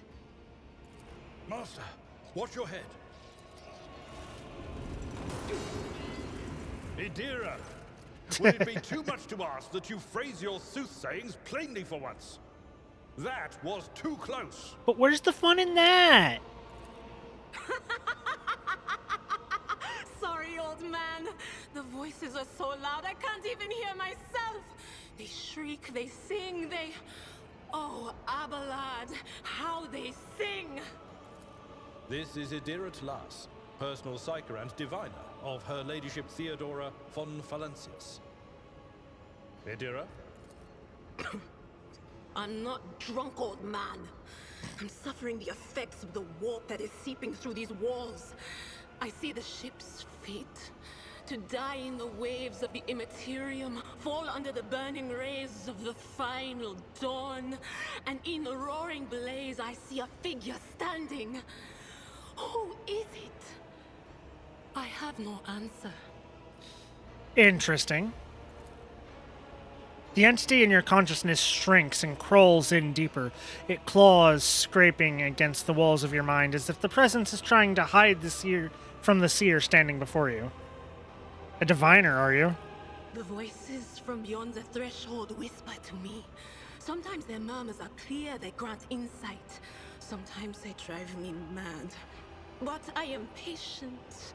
I know how to listen and discern. But now, with this clamor around me, too many voices, too loud. And you, von Valancius, are a sorcerer too, just like the other one. Lady Theodora must have grown so fond of psychers she wants one to replace her. Officer's frequency to all who can hear me.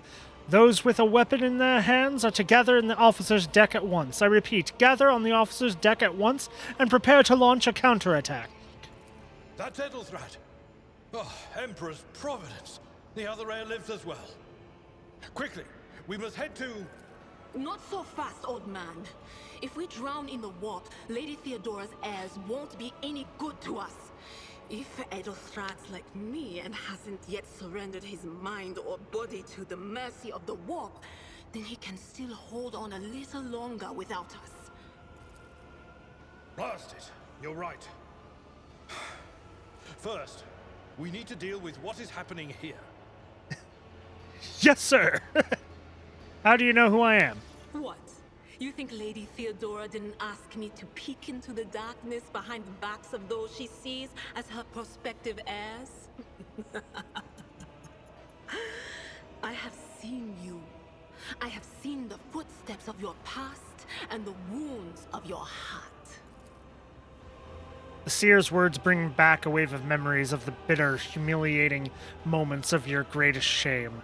Something sour rushes to your tongue and your head is clouded with the sickening sense of your own worthlessness. What are you doing? The whispers called me. The ones I could make out among all the screams and screeches. Those who are rocking this boat hit us where it hurt. They went after the Navigator, our guide through the warp. Other whispers called me to the enginarium, but it was too late. I heard the cry of our master Cog, and the silence that followed. That sounds bad. What? You don't mean the Enginseer Prime is... Said, without a doubt. And the voices wail, heralding countless nightmares, cackling at each soul among the hundreds that are now joining the warp. The shriek from the Navigator's sanctum was louder than the rest. And it's better that we saved the Navigator than some lever puller from a cooling module or a cook from the middle decks. Okay, a quick question here. How am I a psyker and not being affected by this shit? She seems like on the good shit, and I am normal. We must see if the Navigator is well. Oh no. No. Nothing is well about him. Can't you feel the chill crawling on your skin? The eyes watching you? The warp ice has already encased the bulkheads. What follows is calamity.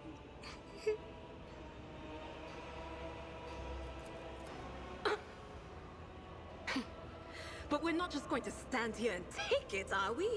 The state of things in here suggests there's a navigator around. Maybe one who's crippled or at death's door, but still kicking. And since our skin hasn't peeled off our faces just yet, his third eye must be closed. At worst, it's a little roughed up. So what are we moping around for? Let's go protect that noble mutant while we're still alive. Let's fucking go!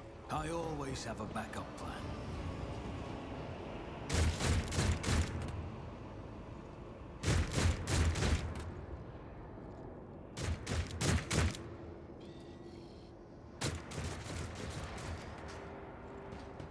Beware the eye of the witch. And I go there. He go there. She go there. Start battle.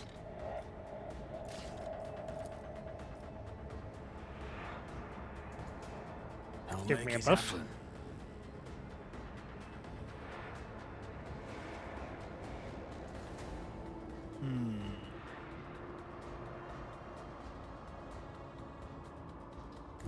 Go there.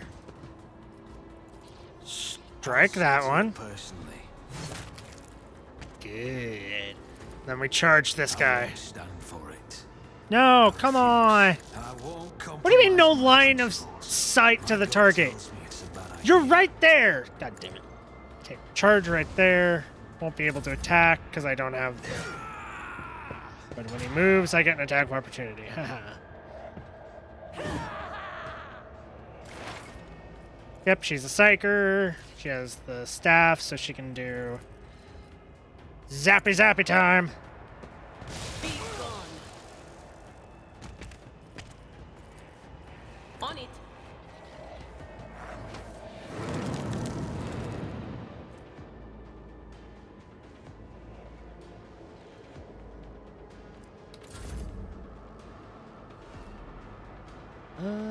You go here. Charge that guy. And then me. Haha, charge. Another enemy down. You're not getting away from me this time, asshole. The creature in the chair appears as if it has become one with its throne. Almost like another corpse sitting on a throne, if you will.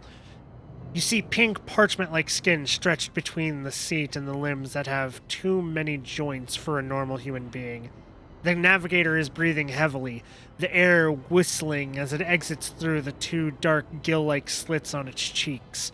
The creature's eyes are shut, the two ordinary eyes as well as the third one that sits at the center of its forehead. I believe Master Vespiadus still lives. Abelard flinches at the sight of the stretched skin and the dark marks on the face of the creature. The servants are dead, but the chamber, thank the Emperor, is still sealed from the warp. Well, we have a chance of leaving this place alive. They have become one with his throne, just like people after eating Taco Bell. True! I never want to get up after I eat Taco Bell. But God, do I love Taco Bell.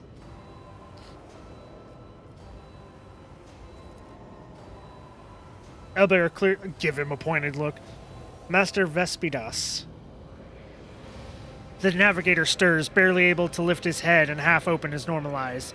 A dark drop rolls from under the closed lid of the third eye and down his face, leaving behind a black trail. Your time is short. The voice is coming from the Vox grill at the base of the bizarre chair. It is unclear how the navigator is able to produce human speech. From the Vox. Our time is short to do what? Suddenly, the navigator's body starts thrashing in place. It lurches forward, then falls back into the seat, then thrusts forward again as its bones crack and its skin tears open. However, the fusion between the body and the chair appears to be stronger than these wild impetuses. The mutant remains seated, but leans as far forward as he can, his layered raiment slowly turning crimson. The gill slits burst open, forming two hideous screaming mouth-like pits. Fall to your knees, mortals, and behold the final dawn! Idira shrieks in terror. It came from beyond! His body is not his! Ida's scream is echoed by the silent cries in your head. The unseen creature triumphs at the sight of the navigator succumbing to the paroxysm of corruption.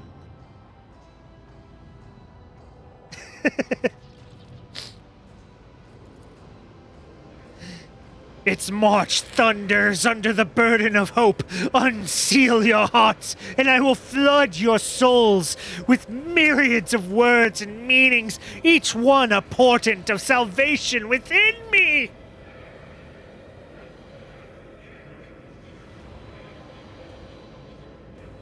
The navigator continues to convulse violently in his seat, shrieking and cackling, but then his fit stops abruptly.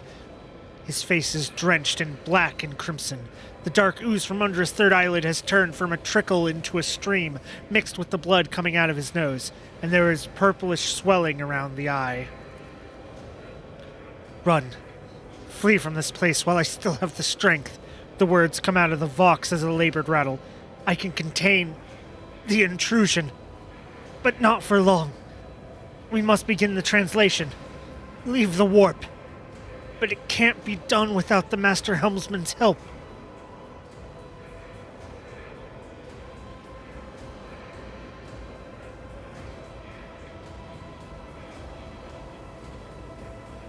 I want to help you. Tell me how.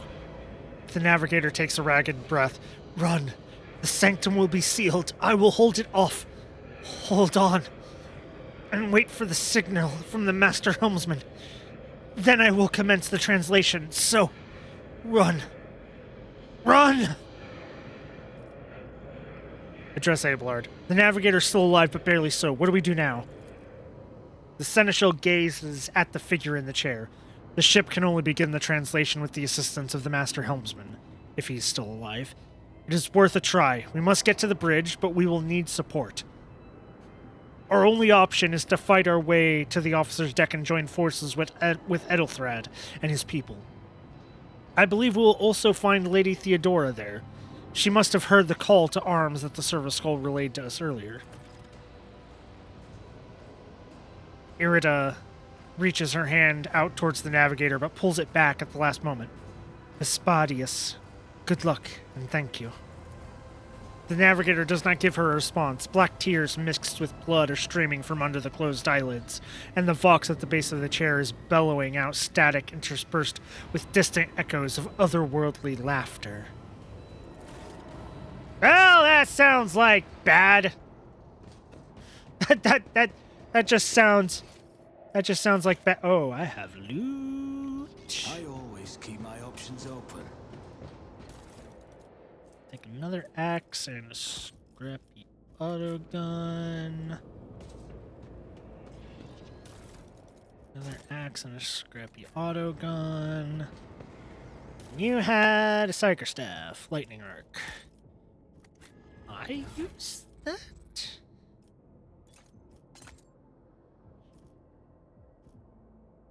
Because not only could I potentially, blah, blah, blah.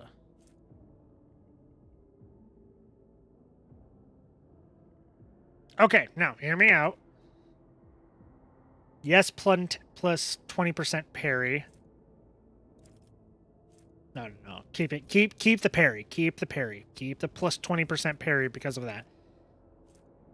Maybe once I get the level up and get basically the equivalent of 2-weapon fighting to give me a second attack, then I can fucking like maybe equip one of these axes. That way I can bleed like 2 axes and then just bleed, stack bleed on the enemy.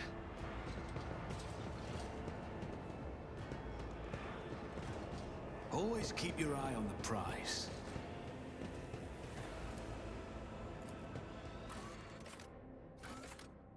Officer's deck, let's go. God, I love voice acting in these things. It's so much fun for me.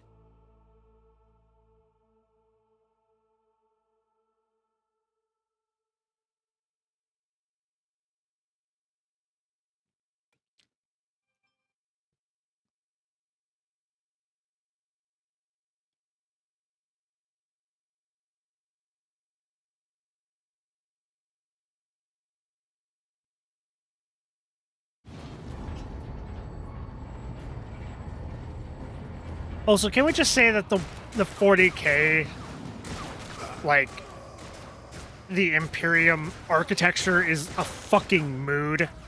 Your ship's as good as ours. It's all over for you. I shall pity not your enemies. I shall heed not their pleas. Somebody shoot these men. I shall betray not your tenets, nor stray one step from them. Take not your gaze from me. Leave me not without your grace. I told you he would protect us. My God, my light, my emperor. Hey look, it's a nun with a gun!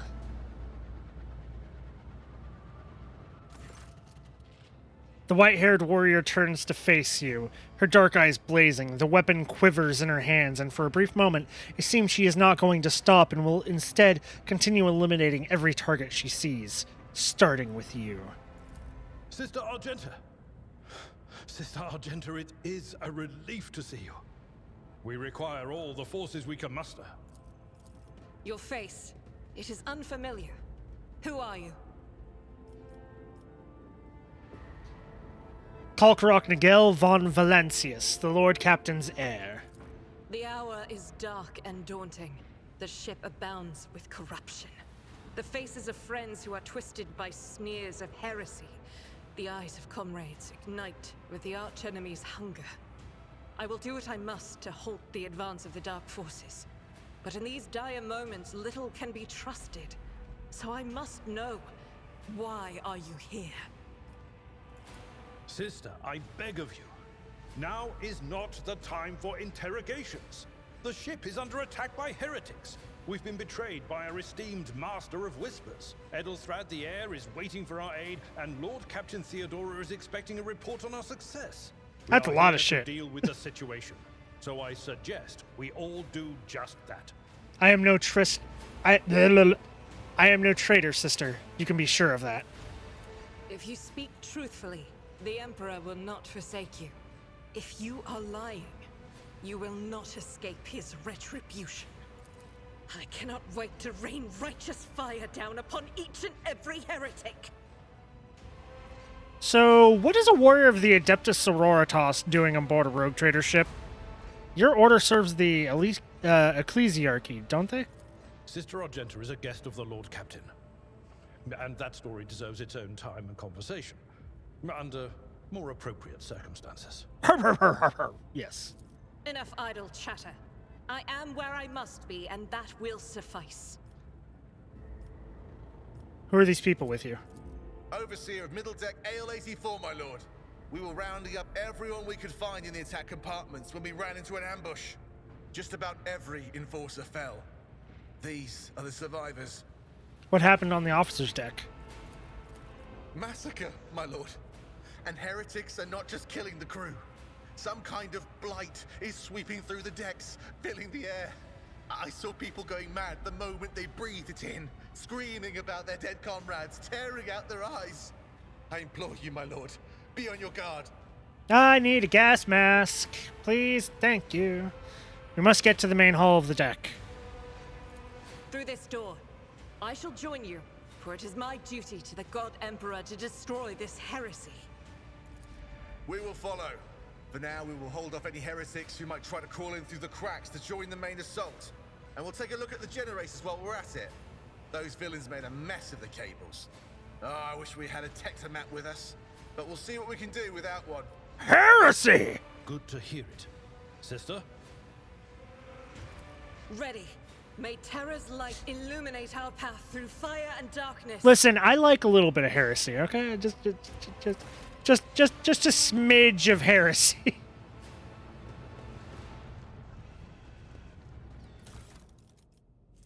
God, so many. That's a well-maintained axe. Oh, that changes things. That changes things slightly. I'll put that in my main hand. So swing with the axe and then the sword. The axe is the main. Sword is for the parry.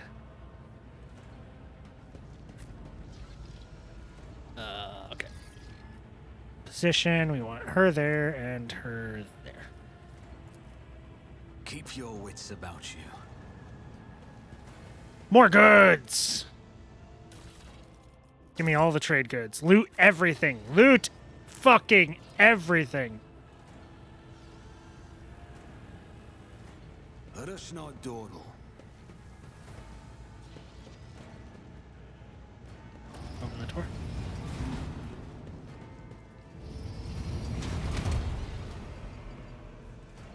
Well now, this is gonna be a fight. With fire and vigor, our Yep. Emperor, Okay. imbue us. So, will take you down. you go there. Not there, Mr. Chargy. You go there, get in cover.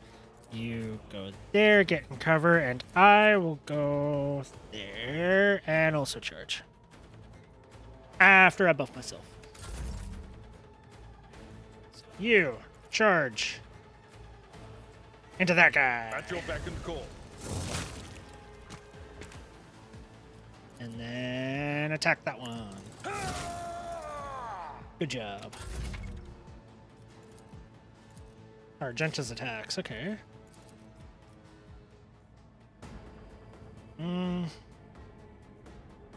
So first off, activate this, I think. Gains momentum equal to 6. Ability also grants it.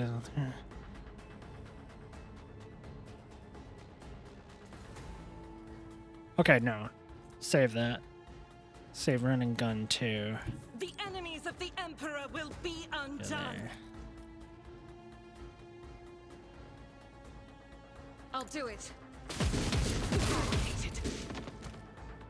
That was worth it.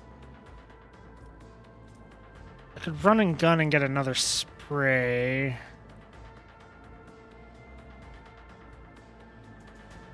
As the Emperor commands, I act. Let's do run and gun and put you right there. Rejoice in battle. And just do a single shot right Faith there. without deeds is worthless. None can escape Ha the ha, Emperor's bitch. judgment.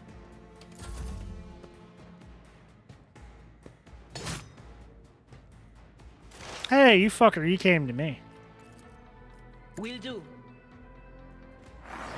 So give me that, and then you lightning bolt those guys. What an unfortunate turn of fate. And then more enemies.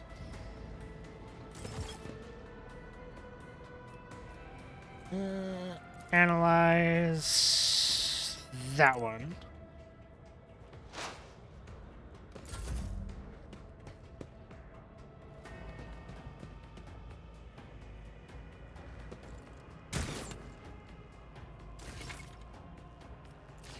I don't really care about the cover. It's fine.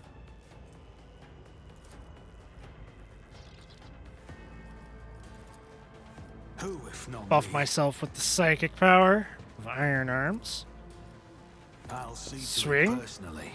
Your end was inevitable.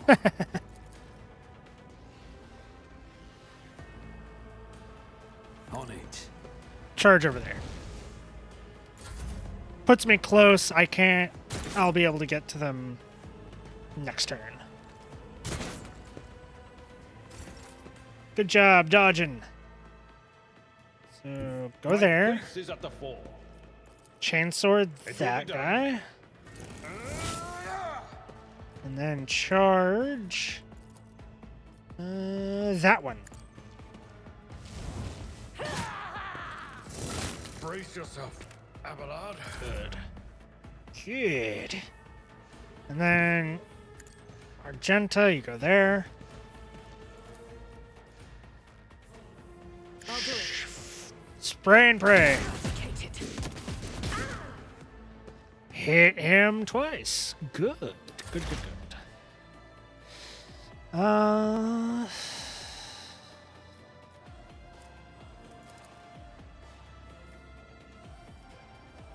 Psychic screen that bitch. Good, good.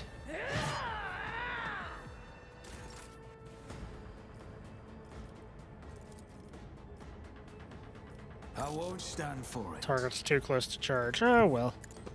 Move closer and axe him a question. You never stood a chance.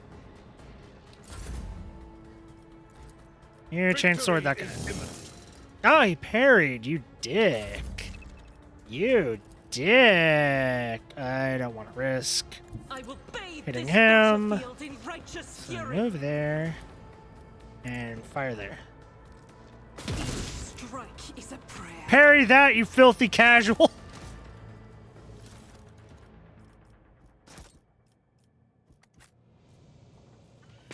I think that's all the loot. Okay, that's all the bodies. We still have good containers to loot. I don't need those. I don't need that. I'm not going to use those. Don't need that. Las pistol I don't need. Collect all those. Put those into there.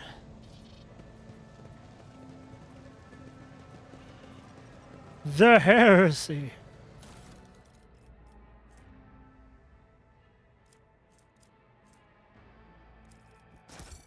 Okay.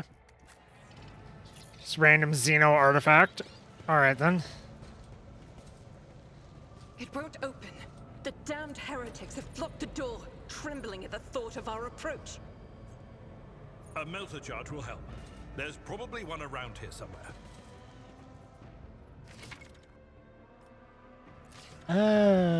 Okay. I need to open this. Logic! I always get the job done. Oh, there's even more fucking... Okay, I didn't notice these ones. Intriguing. And that, okay.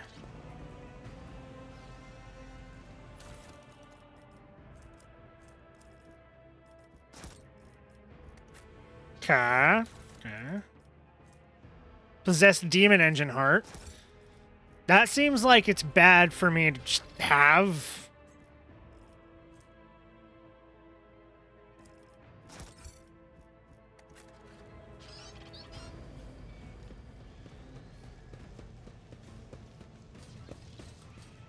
Is there money to be made?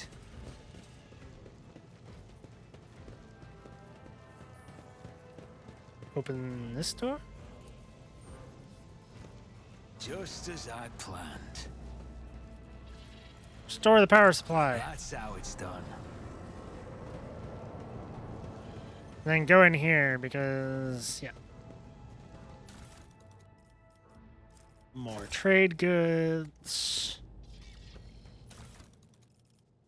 Ooh, +3 bonus to tech use. At least for now. Put that on me.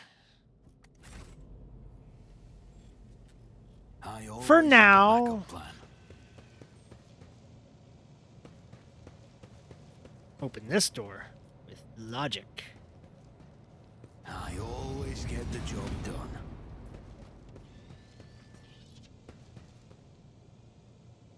Loot, please. 2 more meta packs and a melt charge. Okay. What's in this way? Tech years. Success is Surprise, the only outcome motherfucker. I accept. Ooh, a shotgun.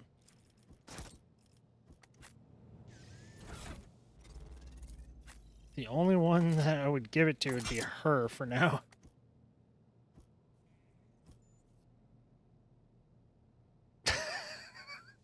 Why do I like that?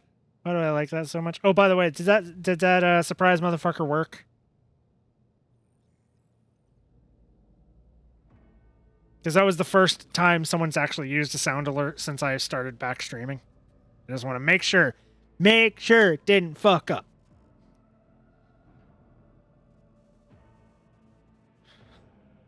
Sister of battle during a zombie apocalypse.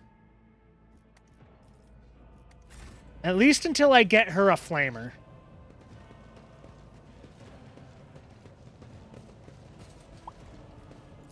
Load up. I better myself at my service.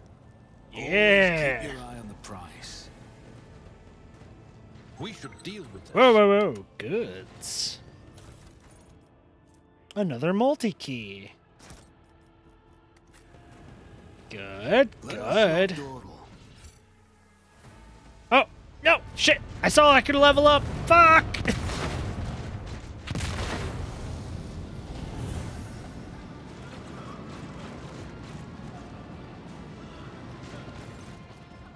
The roar of the flames ring in your ears, and the choking smoke makes you cough and gasp for air. You instinctively recoil from the scorching heat, wiping your face. A moment later, a hazy silhouette forms in the raging wall of fire. You are surrounded by ear-splitting noise and screaming, yet you distantly hear the sound of footsteps. And then you see the figure walk out of the fire towards you. It is Theodora von Valancius. Her expression is calm. Sister, get the flamer! The heavy flamer! Oh, I plan to. What I plan to have her go... So I know myself, and I know her. And I know him, kind of. The other guy. So myself, I am going... dual sword, basically. Biopsycher assassin. Warrior assassin. Him, I'm going to go warrior, and then I'm not sure which other one, but basically he's going to be my melee tank. And then she is going militant as her upgrade.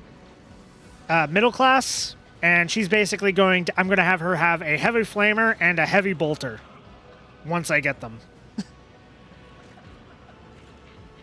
And basically, she's just going to be spraying everything.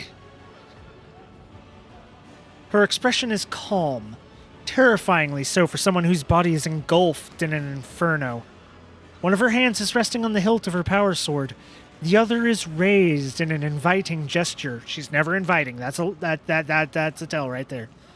Are you lost, my heir? Argenta goes as still as a statue, then slowly raises her weapon. An apparition. A sorceress apparition. Trickery of the warp. Sister, you will lower your weapon.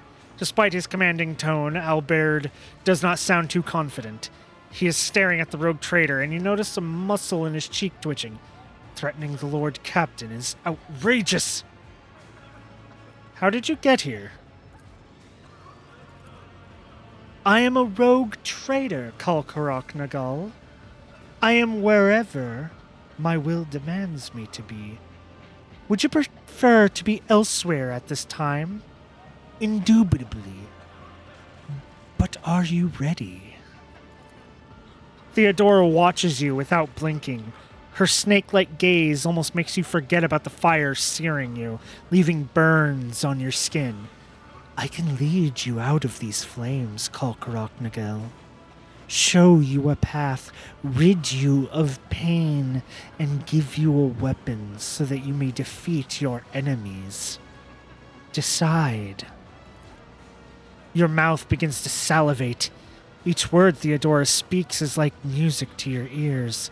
The entity that now dwells in the deepest recesses of your mind is pleading, begging, demanding that you give her an immediate answer. And that answer can be nothing other than acceptance. Do not listen to this abomination, Kalkarok Nagel. If there is naught but his light in your heart, if you are resolute in your faith, then step into the flames. The Emperor protects. His faithful will not be deterred by either darkness or deceitful promises, nor will the fire burn those who carry the torch of faith in their soul. To the void with you! We need to follow Lady Theodora before we suffocate in this furnace. The people... Abelard looks back at the coughing and confused people around you. Kalkarok Nagel, the survivors from the middle decks. We must help the crew. Lead them out. Find a way around. Over the roaring of flames, you hear distant sounds. Frightened voices screaming, muffled and distorted, as if there were a body of water between you and them. Then we'll miss our chance to meet up with Ed. Idra breaks off and starts coughing violently. Her knees buckle and she looks like she's about to fall. Kalkarok Nagel, what are we waiting for? So, here we go. We can either walk through the flame. The Emperor's light will guide the righteous on the path. Go heretical. I'm not going heretical. I'm not going heretical. I'm not. Okay? As much fun as it is to meme, Grandpappy Nurgle has nothing wrong with you. He's nice. He's kind to you. Fuck chaos. And not in the fun Slaanesh way either. But Iconoclast, get the people off the bridge. I will not leave my people in harm's way. I'm going Iconoclast. Because I'm sorry, I'm going to play a good guy. I'm going to play as good a guy as I can be. And I'm going to care about people. And not just blindly have faith in the Corpse Emperor. You look away, and the illusion breaks. The unbearable heat instantly makes your skin burn, and the voices of the people beyond the shroud of smoke grow stronger and hopeful. Once you and your companions rush back, barking orders and guiding the survivors, in your determination you completely forgot about Theodora, and when you turn your head, you see nothing but the bellowing fire. Back, fall back! We will go around! I always keep my Where options. did it go? That was standing in front of us in the fire? I could have sworn. To the same place all unholy visions go. Do you want to follow it, witch? Yeah, calm down, sis. Okay, I got Endure, which is what he's going to be getting as well, which is good to have. She gets Exposed Weakness. And she gets Revel in the Slaughter. Rise to the top or get left in the dust. Oh, some goods over here. And another door. And more goods.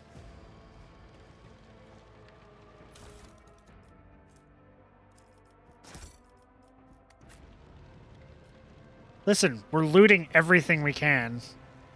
That's how it's done. Grab the... Ooh, Deck Officer's Helmet. Grants plus 5% armor. Okay. So here's the question.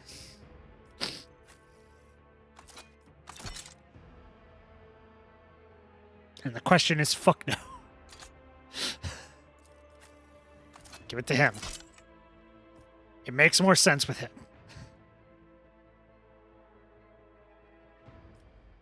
Also give him a las pistol. Until he can get a two-handed weapon, that's what he's gonna have.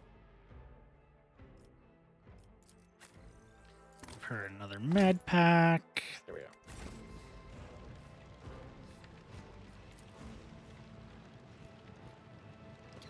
So now we do ballistic skill, crush the platform.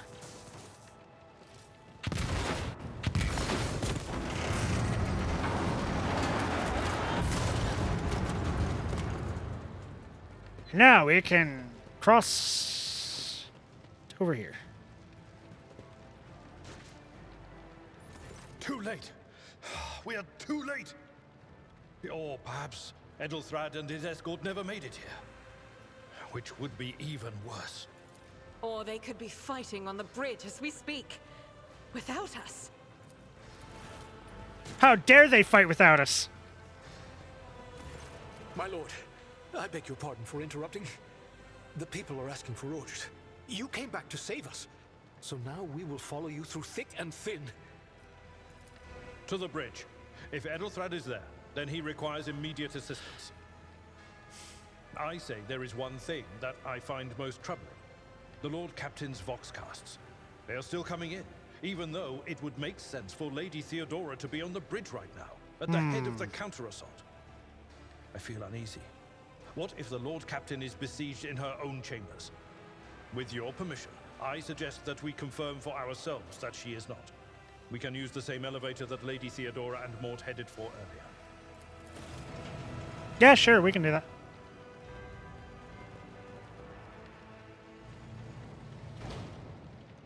I always have a backup plan. Goods and loot.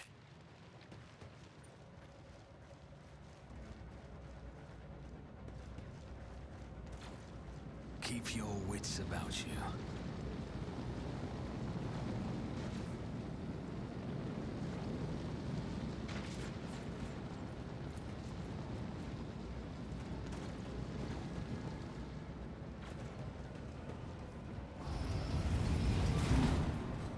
This ocular implant was a worthwhile investment.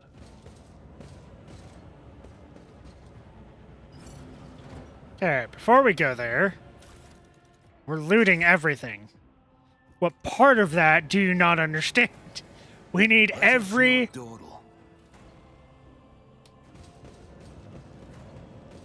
We need every bonus we can get. So loot literally everything. Every door will be opened. Every goods will be grabbed.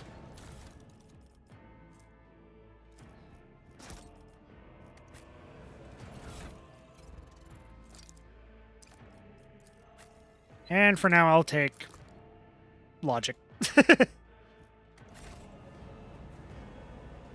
nothing else. I always keep my options open. To the Lord Captain's quarters. Here we go, here we go, here we go, here we go.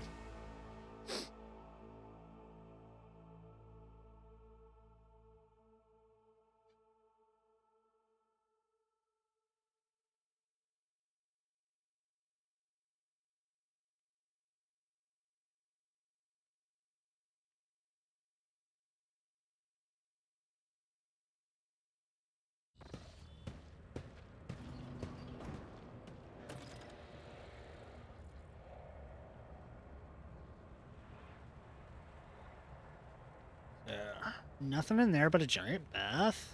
Anything in here? Always keep your eye on the prize.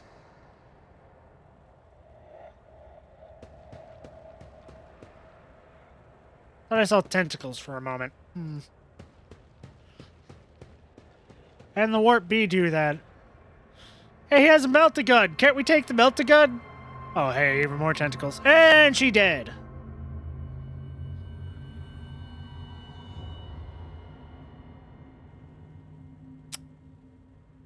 Yeah, bummer. I'm gonna look at other things real quick.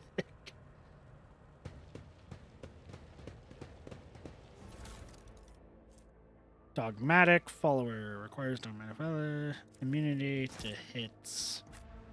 Start. I'm not dogmatic. She's dogmatic. That looks so bad.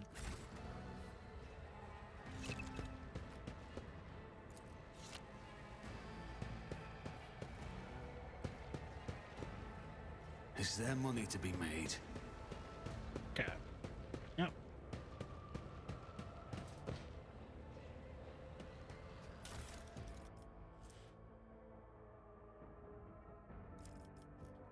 Take that.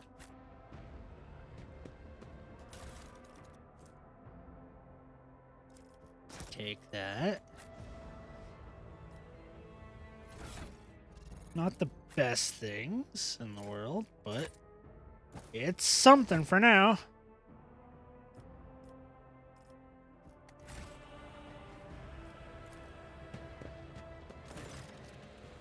Theodora von Valencius's body is sprawled out on the large, blood-drenched desk. The arch-militant's corpse, still clutching a weapon, is slumped against one of the bulkheads. Emperor, accept thy faithful souls. No! Lord Captain, I didn't hear a thing. Not a whisper, not a breath. It was so loud. Why didn't I foresee this? That was some good-ass voice acting right there. Mwah! Perfect.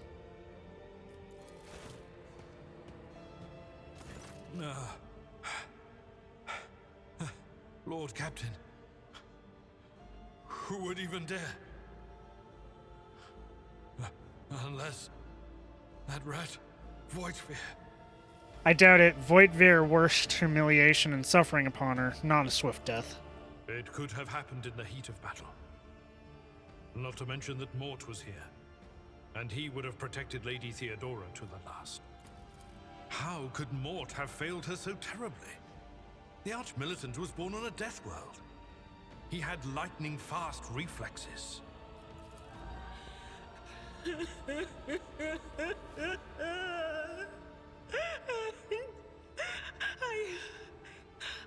I can look at things in my own way.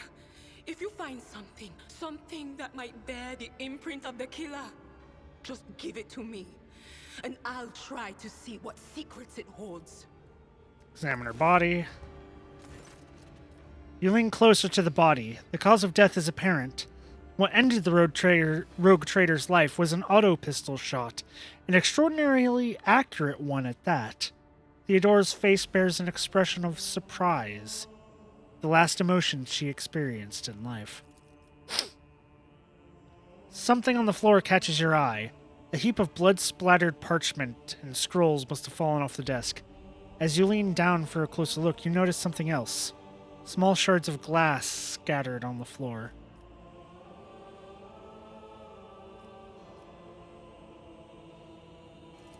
Examine the shards. It is difficult to say what exactly was broken. The object fell on the floor, and that is as much as you can ascertain. Upon closer examination, the shards appear iridescent rather than completely transparent, as if they had been submerged in promethium, which is fuel. Adra, what do the shards say? I see streaks of color, luminescence, blue lights, faces drawing closer. Lady Theodora and Conrad and what is that? Ah! Something dark, enormous. Oh, this glass thing was something foul, that's for sure. Tainted witchcraft. Reports, accounts dispatched. You go over the scrolls until you stumble upon a document that is starkly different from the rest. It is a handwritten letter, signed with the initials XC, and a seal with a symbol that is vaguely familiar to you. The Inquisition. What a show. And sends a shiver down your spine.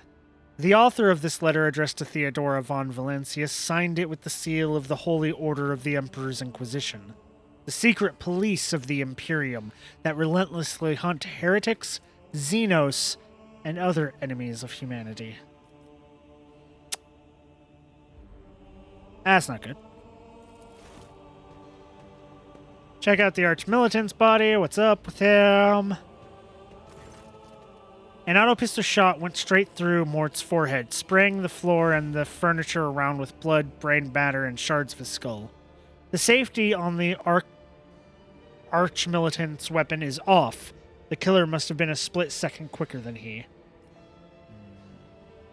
Let's be on our way. Yes, the crucible of battle calls to me once more. No, wait! We must see if we can find anything. Idira, you can't bring her back. Let her go. You'd give up so easily, old man? I expected as much from the sister. It's not like she has a heart. But you? Oh no. I'll get to the bottom of this. I'll find the one responsible for murdering the Lord Captain. And when I do, that scum will regret the day they were born.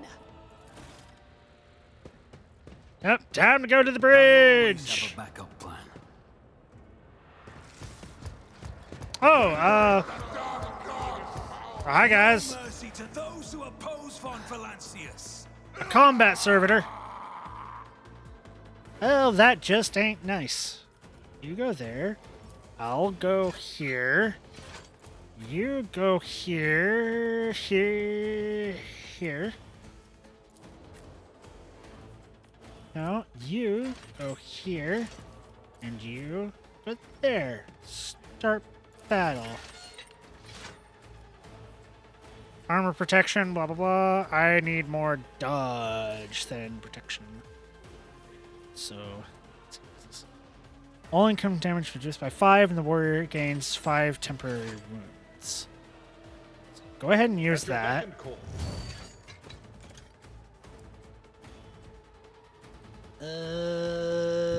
Move there.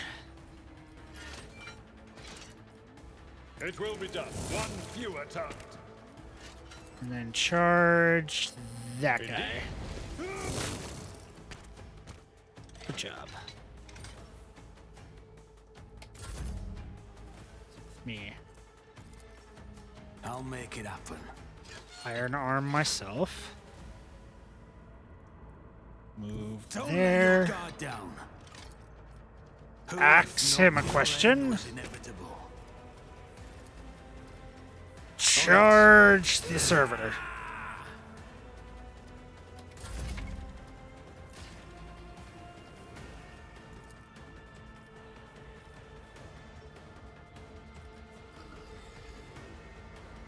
Guided by faith.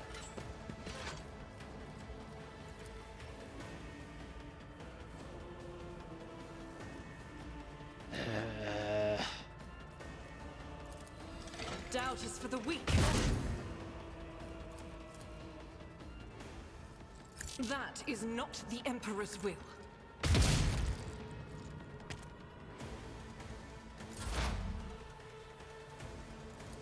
I'll give myself that buff. Put 2 exploits on the servitor. So that's 3 exploits.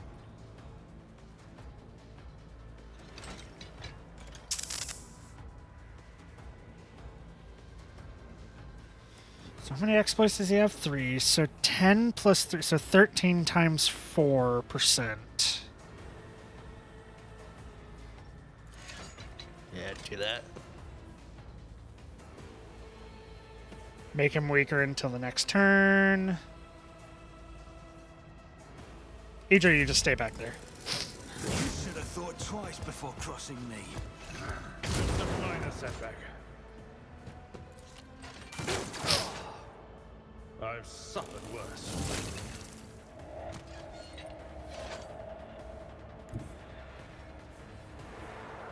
Tried and tested tactics are the best ones. Good, good, good, good. Charge. This is Yeah. I'll see to it. And he's down. And then God you Emperor, rush up. move through me. Be the fire in my heart. Blast him away. None can escape the Good job. Emperor's judgment.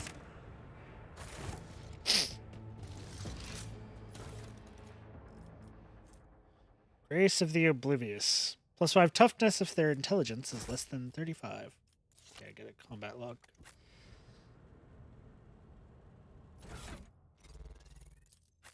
You. Yeah. Intelligence is less than 35, so give you more toughness. More tank. Himbo!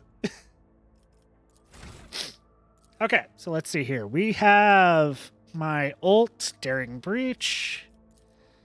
And then we get our abilities. And like before, I did cheat to give myself these two because character level required 22. And you start getting Eldari and Drukhari weapons like 16 to 18 before you, like, you even get an Eldari companion before you reach 22. So, fuck. But dual weapon combat. I think that's what I needed, right? Second weapon in their current weapon set. In addition to the usual one attack per round, this attack suffers a minus 20% weapon skill and ballistic skill and costs +1 AP more. Yep. So a little bit less damage, but I get a second attack. Good. And then you.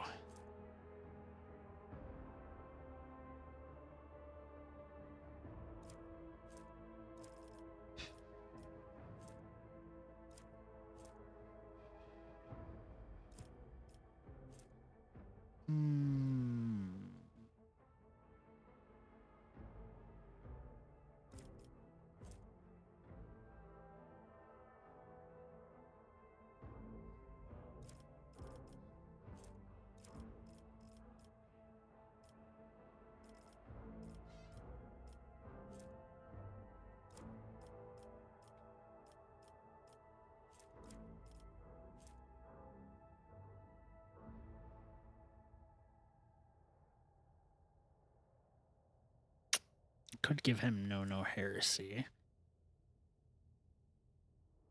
Right now, it's ready to serve.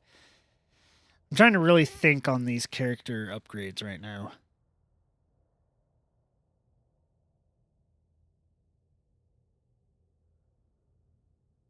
Non-damaging ability or affected by an ally or affects an ally with such an ability, the resolve is increased by fellowship bonus divided by 2 for 1 round.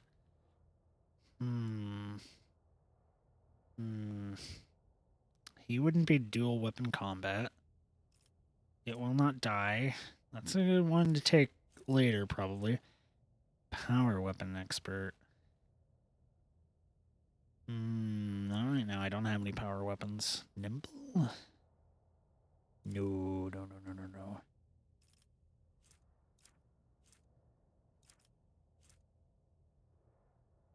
Dueling mastery. Might want to do that. Let's see, what are these things?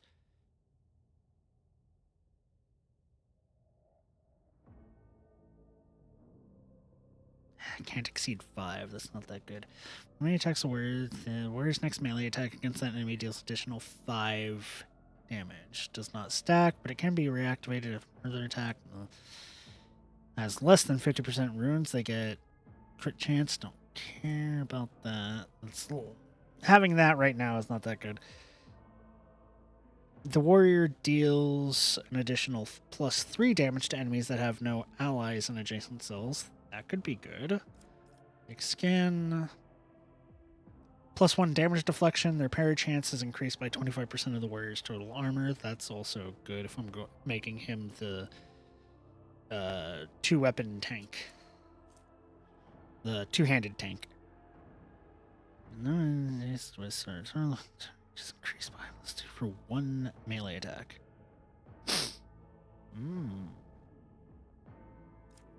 Impetus. Damage dealt by charge is increased by toughness bonus plus strength bonus when the ability is used from the distance of 5 or more cells. Ramming speed.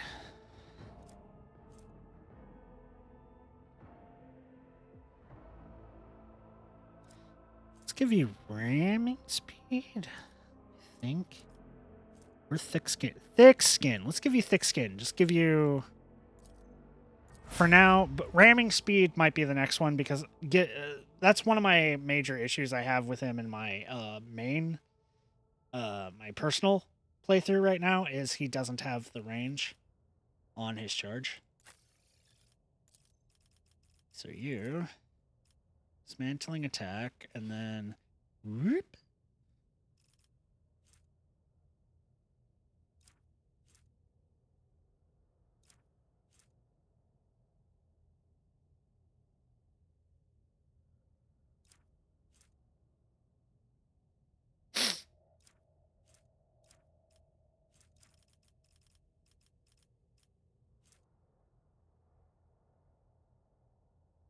So I need once I hit level 10, that's when I can get Sight Raining 1, which I need to keep a eye on out for myself because I am also a psyker. No, I don't want that. Don't want that. Don't want that. Well, that could be good on my guy. Maybe. Force weapon attack, steal. That could also be good. But that's if I want to turn her into a melee, which I don't think I want to do.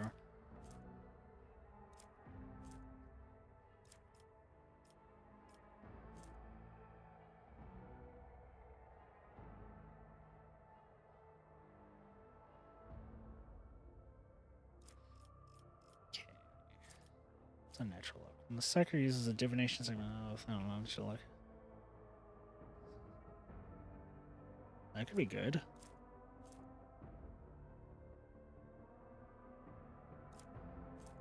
Every time the psyker does mental damage. Mind Seed, pain channeling.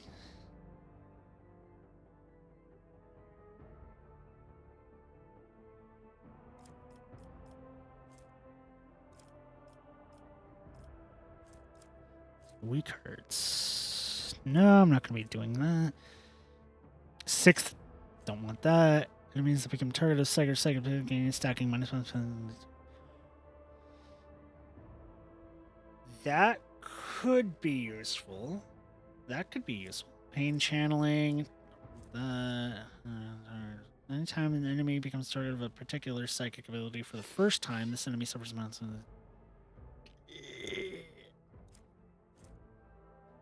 Enemies have failed. Willpower resistance. Psychic powers will suffer additional mental damage every time they suffer mental damage until the end of combat. Meh.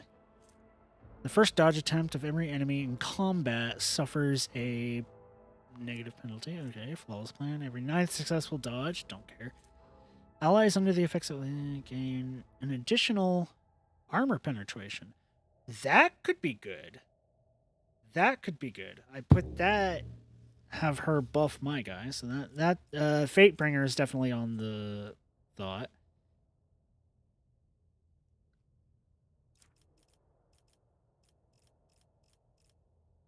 And all this base skills and shit. And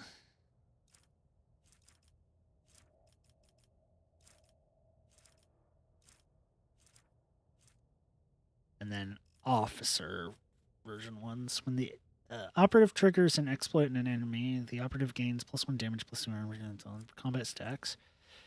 Also reduces enemy's toughness and willpower for 1 round. She doesn't have a lot of so when the operative attacks an enemy that is at full wounds, the attack deals. Don't care.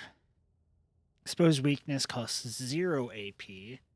That's also really good because that allows her to do more shit.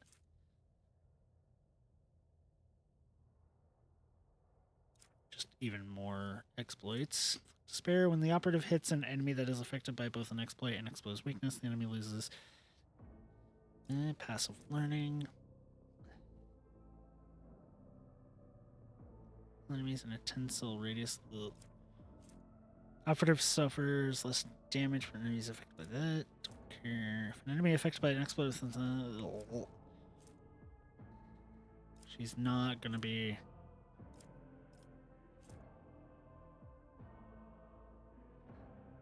Okay, I'm gonna give her the one thing. Is it Fatebringer? Yeah, armor penetration. And then I'll give her the one that makes it 0 cost the next chance I get. So get her ult, and then get that. Rapid reload would be good. Because plan to have her shooting a lot.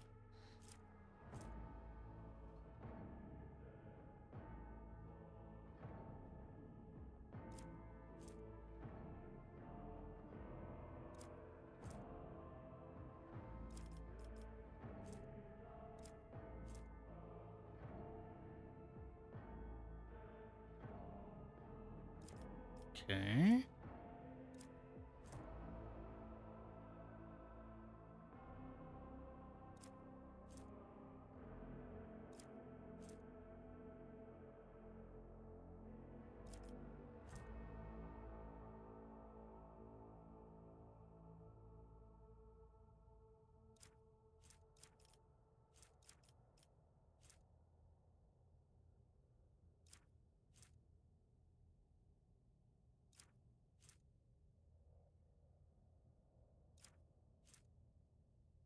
Just give her bolt weapon expert because.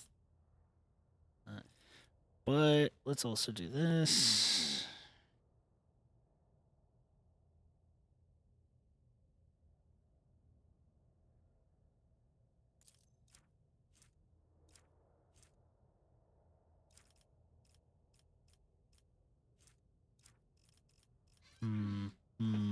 Really trying to think here. I don't want to fuck this up.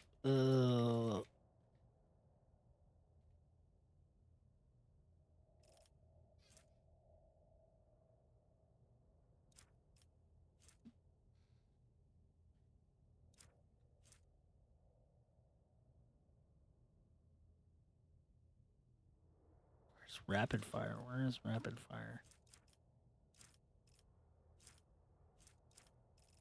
Wait, where's rapid fire?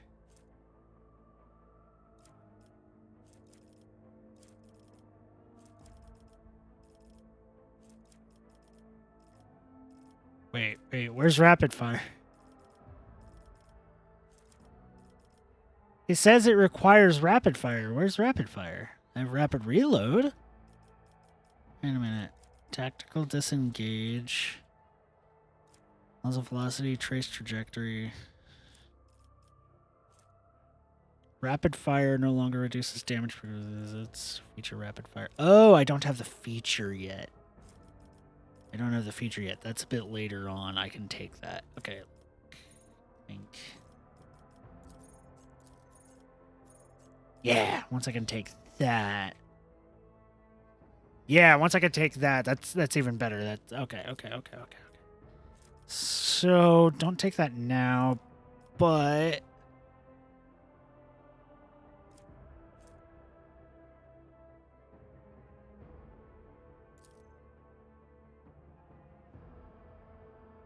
let's give her tenderize because that's gonna help. Might not be the best choice for now, but fuck it, we ball. To the bridge!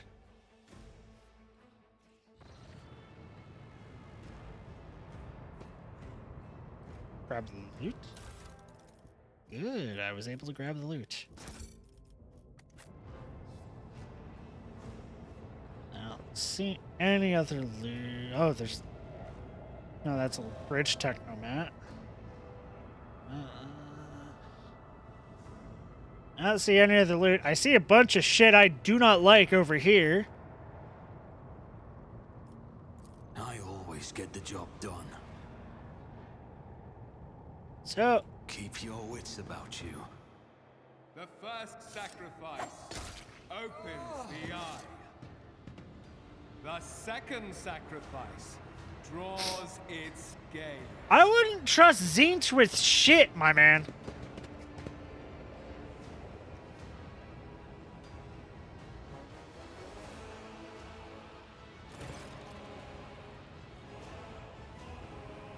Edelthrad, who is clutching a bleeding wound to his chest, gives you a tormented look. Help has arrived. Too late to change the tide, I'm afraid. But if there's any honor in you, we can at least die with dignity and give our lives for the rogue traitor. Yeah, she's dead. I found her in the Ark militant in her study. His eyes widen. God, Emperor, preserve us. The rogue traitor is dead. The ship has lost her lord captain and the house its head. Ethelthred shudders and grabs his shoulder. As you watch, the sleeve of his jacket bursts open and 2 bone growths pierce through the fabric. Ah, that's not good. He's mutating. No matter what ritual Kunrad is performing there, the warp is too strong. I cannot withstand it. I feel my body changing with every second. The warp ringing in the air. This is the end. We will perish in the warp along with the warrant and all the dynasty's heirs. The enemy of humanity has triumphed. Adra looks anxiously at Edelthrad and then glances back at you. I've seen it before. We'd better get away from him. The changes are already accelerating. I forbid you the very thought of yielding. Only by resigning to your fate will you ever truly suffer defeat. Words worthy of a righteous soul. Save the lofty words for later, will you? The navigator's ready to take the ship out of the warp if he gets some help from the bridge. Edelthred stares at you, and his eyes harden with cold resolve once more. Then we have no right to bow our heads. That's right, we can't hold back now.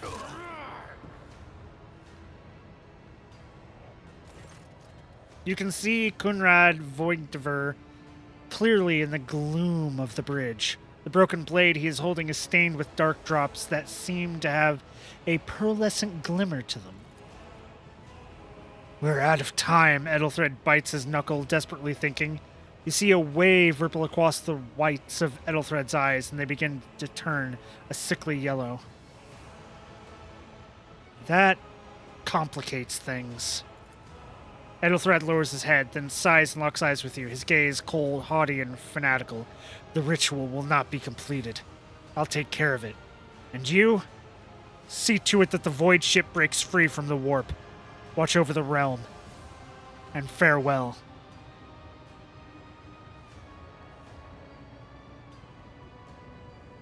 We salute you, Edelthrad.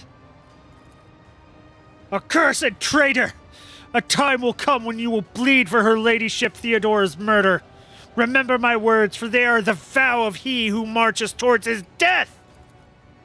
What? Theodora is dead. Voigtver stares at you, seemingly generally bewilderment. No! That can't be! Not now! I still haven't! Your ritual won't be finished, heretic!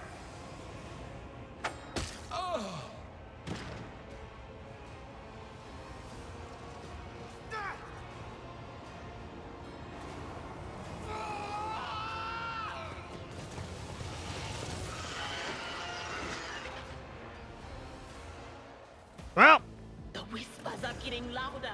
sorry that happened to you, man. Sorry that happened to you. I will go there. You go there. You will go there. And you will go there. Actually, you will go against around the heavy. Start the battle!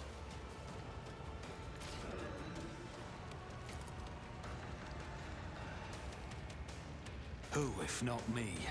Iron Arm! So the warrior means so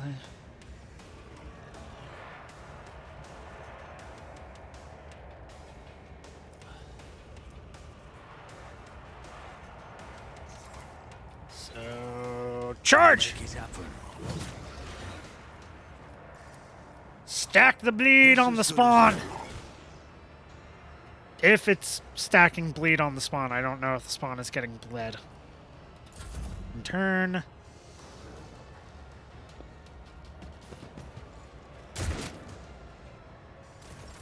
Ouch. Firearm mastery. The soldier gains the ability to make a number of extra attacks equal to their weapon's rate of fire. Minimum 2. Using the weapon attack normally costs the least AP. This does not spend AP.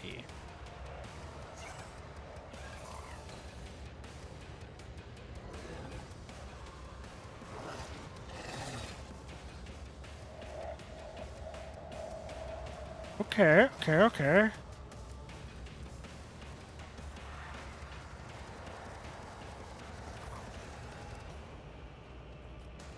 I think I'll use this on her. In thy light I stand, and thy light I crave.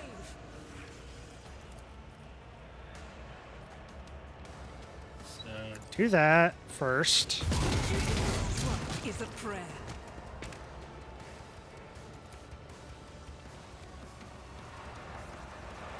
Faith without deeds is worth eradicated.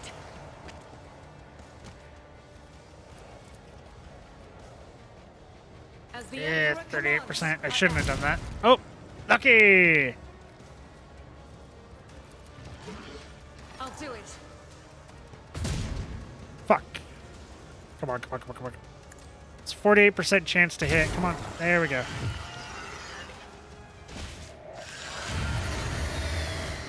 How dare you? Mere pain won't stop me. Her turn hadn't even ended, you dick! As the Okay, run and Emperor gun. commands, I act. The enemies of the Get Emperor closer. will be undone. Let's see.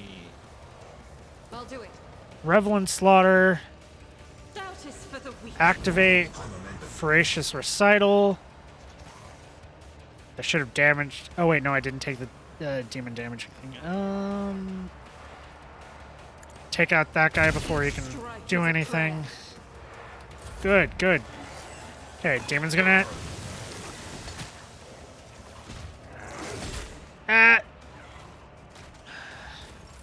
Okay, bit of damage, bit of damage. I can deal with it. I can deal with it. Okay, you charge. And then use melee. And then endure. And turn.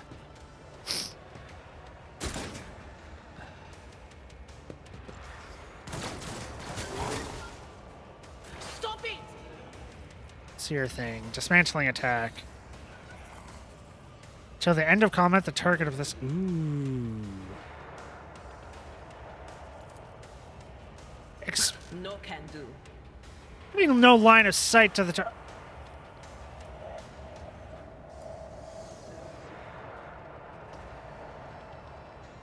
Okay, there. Not this Greyer's. What do you mean? Okay, go there.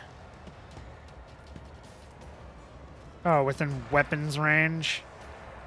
1 cell radius and within weapons range. Oh my god, fuck you. Okay.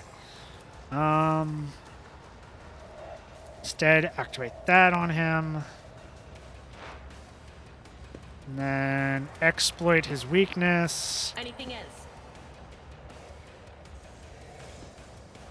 And Psychic Scream. Was it you?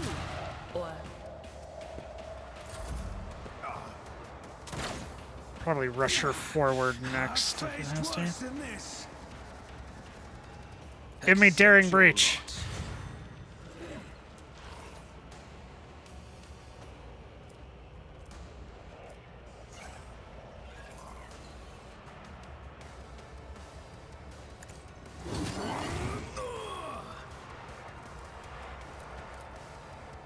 On it.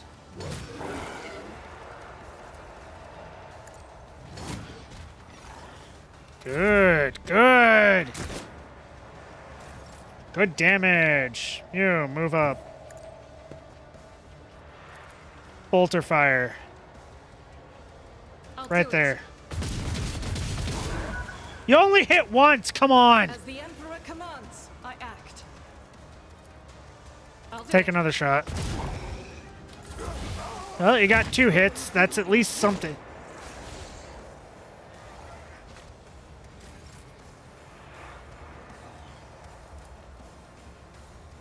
And you.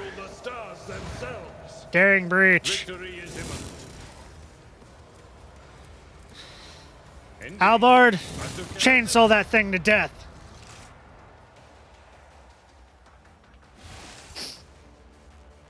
And another level up. Perfect. Okay, so we get, ooh, we got another one. Okay, thanks. No.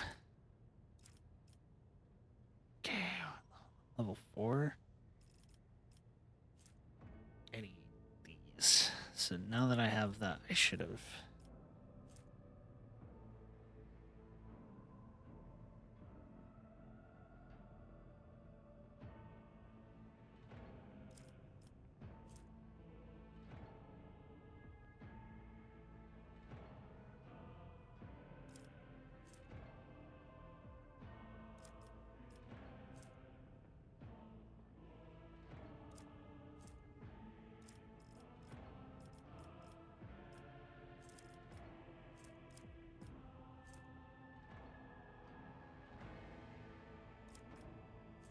Sanguine Siphon. I want that.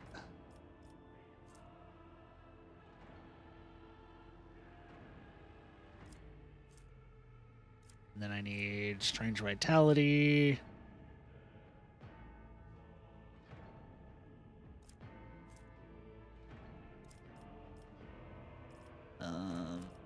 Weapon skill.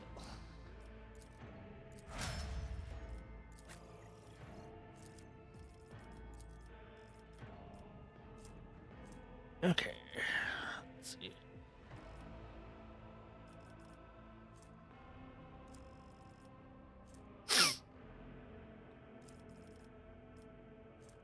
Ramming speed. Give him more. And then weapon skill.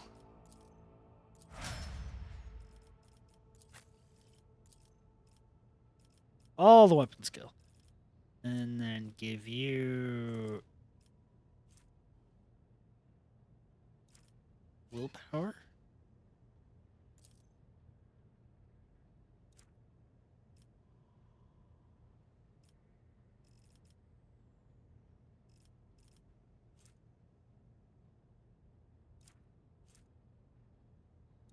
Wait, no. I was doing that one that makes it 0 cost. Right.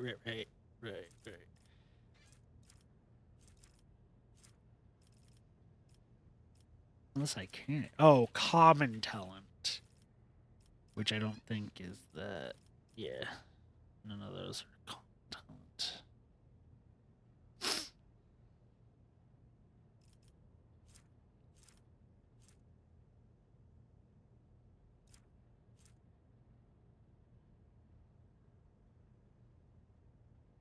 I already have Fatebringer. Good.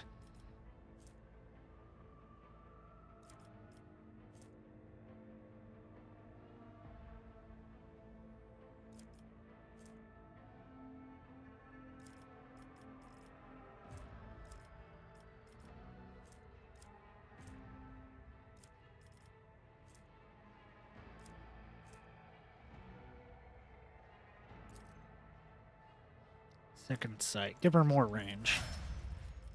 Always good. Always good to give her more range. Okay, ballistic skill. Fuck yeah. And then...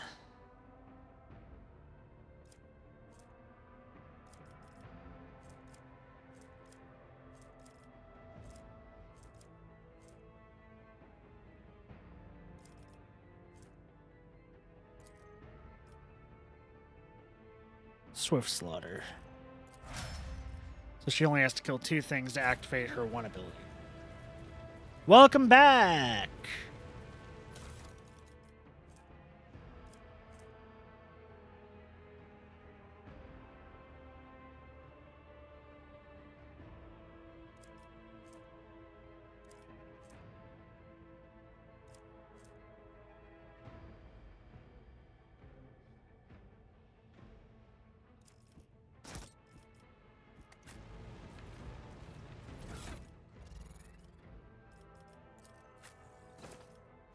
That. It's a better cloak for me. Give her these for now.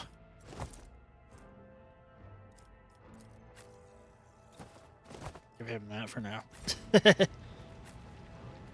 So we defeated a Chaos Spawn. Let us not dawdle. Ravor, Master Helmsman, system status report. By the Emperor, it's the Seneschal, living and breathing. The white-haired man with the sickly pale skin salutes you. Well, there's a tricky question.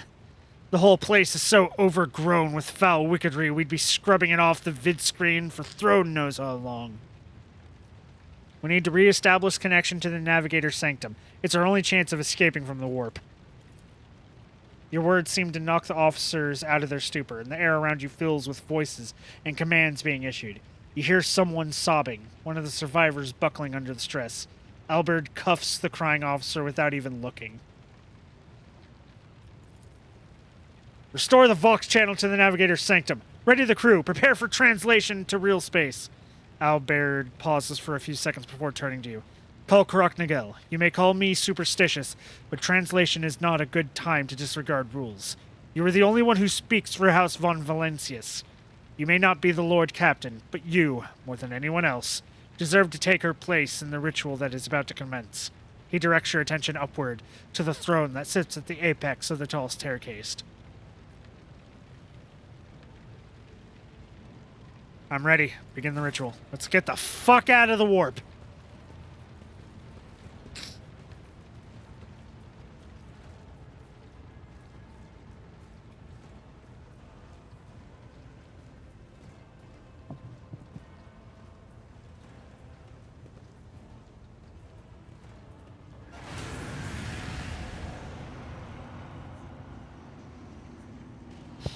The image before you is hazy, swaying in sorcerous currents, invisible to mortal eyes, as if whatever is beneath this thin shale is constantly changing, while still remaining the same. It has taken the guise of Theodora, but the false rogue's trader's eyes reveal the entity's true, surreal nature. One of Theodora's eyes is engulfed in otherworldly fire, the other, a vessel of ancient evil, bores into you. A voice seeps directly into your brain without ever reaching your ears, and this voice booms with all the horrors of the warp.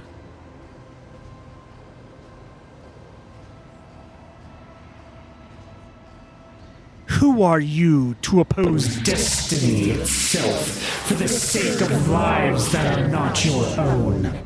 So many threads stretch between you and other creatures of your world.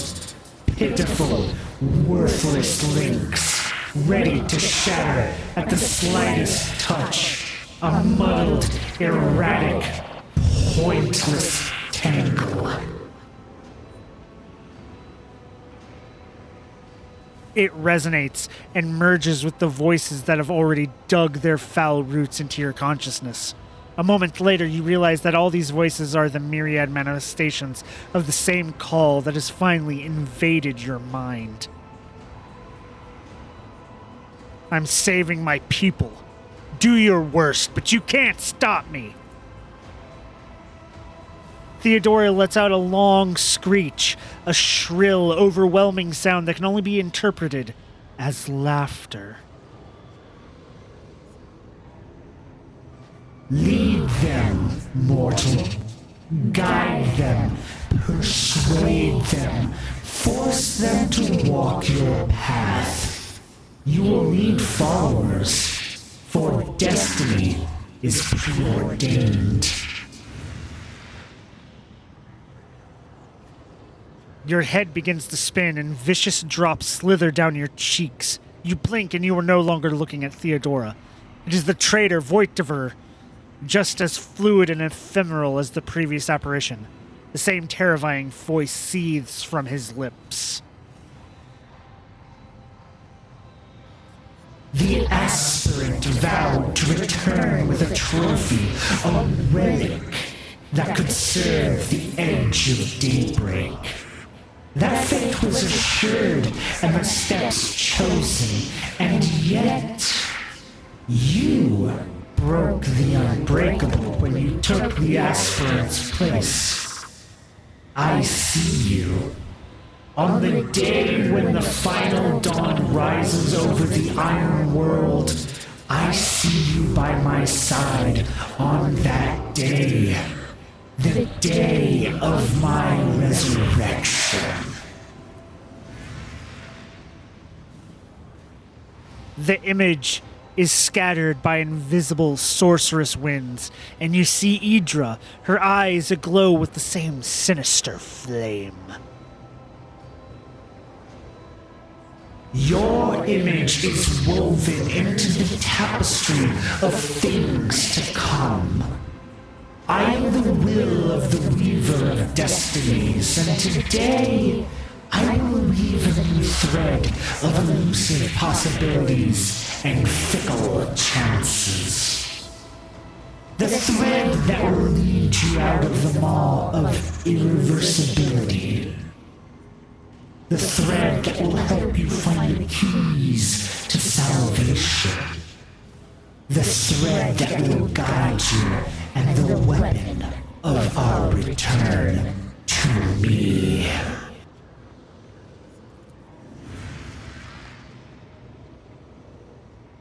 A cavalcade of hazy glimpses of a future yet unknown passes before your eyes. A flash of crimson, purple. The images replace one another in a violent kaleidoscope without ever letting you get a proper look at them. Through the rippling mirage, you see a twisted image of Abelard, the loyal seneschal of the dynasty. The path is set, child of the dawn. The thread is woven. Follow it, servant of mine. I don't know you! Raver turns around and looks up to you. He hesitates for a few moments, then addresses Abelard, who is standing next to you. Seneschal. The navigator's sanctum is silent. The Vox signal is stable, which means... Abelard nods absent-mindedly. The navigator gave his life battling the storm that nearly claimed the Von Valancius flagship. We will honor his memory along with that of all who died this day. Raver does not look away. He is giving you a hard stare, his white brows furrowed. Seneschal, will you tell us now who is that? Where's the Lord Captain? As First Officer, it is my duty to inform you with the greatest regret and indelible sorrow that Lord Captain Theodora von Valancius is dead. May her memory never fade from the annals of the dynasty. God, I love voicing things. By right of blood succession, and with the absence of other kin who could challenge this decision, say nothing. It is hereby declared that the successor to Theodora von Valancius is her heir, the rightful inheritor of the warrant of trade, and the title of Rogue Trader. The official ascension ceremony will be held at a later time. In the interim, have you lost your tongues? Hail your lord. It is because of his toils that we all still live. The deed is done, Master. My apologies. I meant to say Lord Captain. Woo! The treachery of the Master of Whispers was fruitless, but victory came at a great cost. Lord Captain Theodora von Valancius Thank you. along with her heir Edelthrad and thousands of crew members.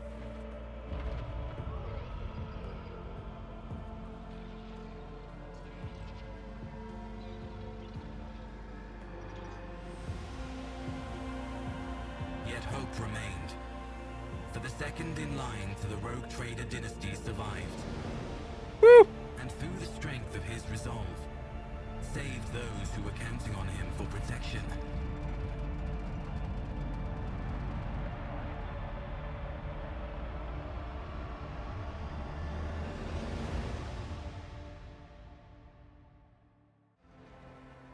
Now we're in Act 1. That was all the prologue.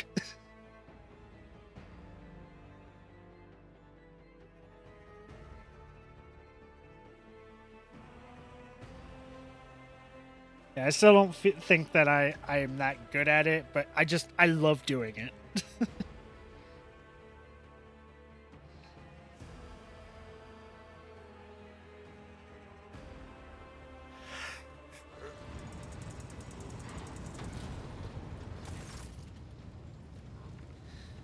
Deep shadows of wariness can be seen on Abelard's face through the old officer's eyes, though the old officer's eyes are keen. They rake over you from head to toe. He frowns, mutters something, then nods to himself. Well then, your lordship. You cannot help but notice that this seneschal does not know how to talk to you or where to begin. His hesitation brings an involuntary smirk to your face, as though someone else entirely is gloating at the old officer's confusion. Seeing your smile, Abelard pulls himself together. You must now hold your first officer's briefing in your new role as Lord Captain. For many of those who are about to join us on the bridge, this will also be their first briefing. We sustained massive losses among the senior and middle-ranking officers. Some posts have to be filled by the deputy's deputy's deputy, while others go unfulfilled entirely. And now the deck clans are deciding who will take over the leaderless crews. How did we come to lose so many officers? It appears the heretics were deliberately targeting the vessel's command. They knew exactly whom they were looking for and where they could be found. Which is unsurprising, given that their informant on board was our own Master of Whispers. Abelard grimaces.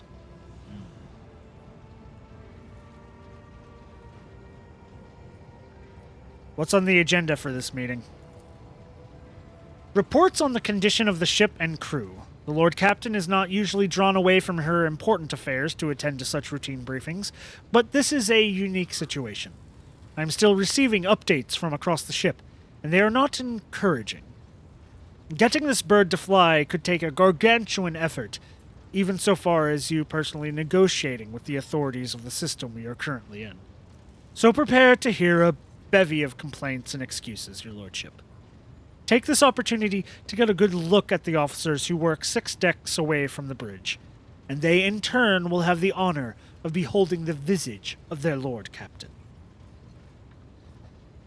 Well, let's get this started. Some of the officers. With a gesture, Abelard relays the order to the adjutants at the far end of the magnificent chamber.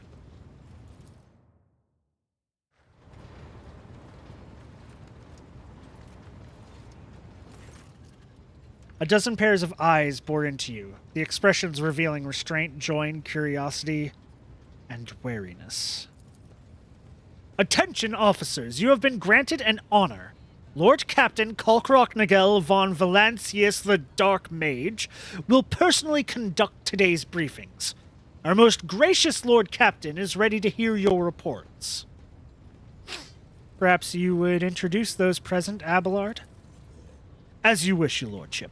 Abelard points to a tall, slender woman whose body seems to contain as many implants as it does flesh.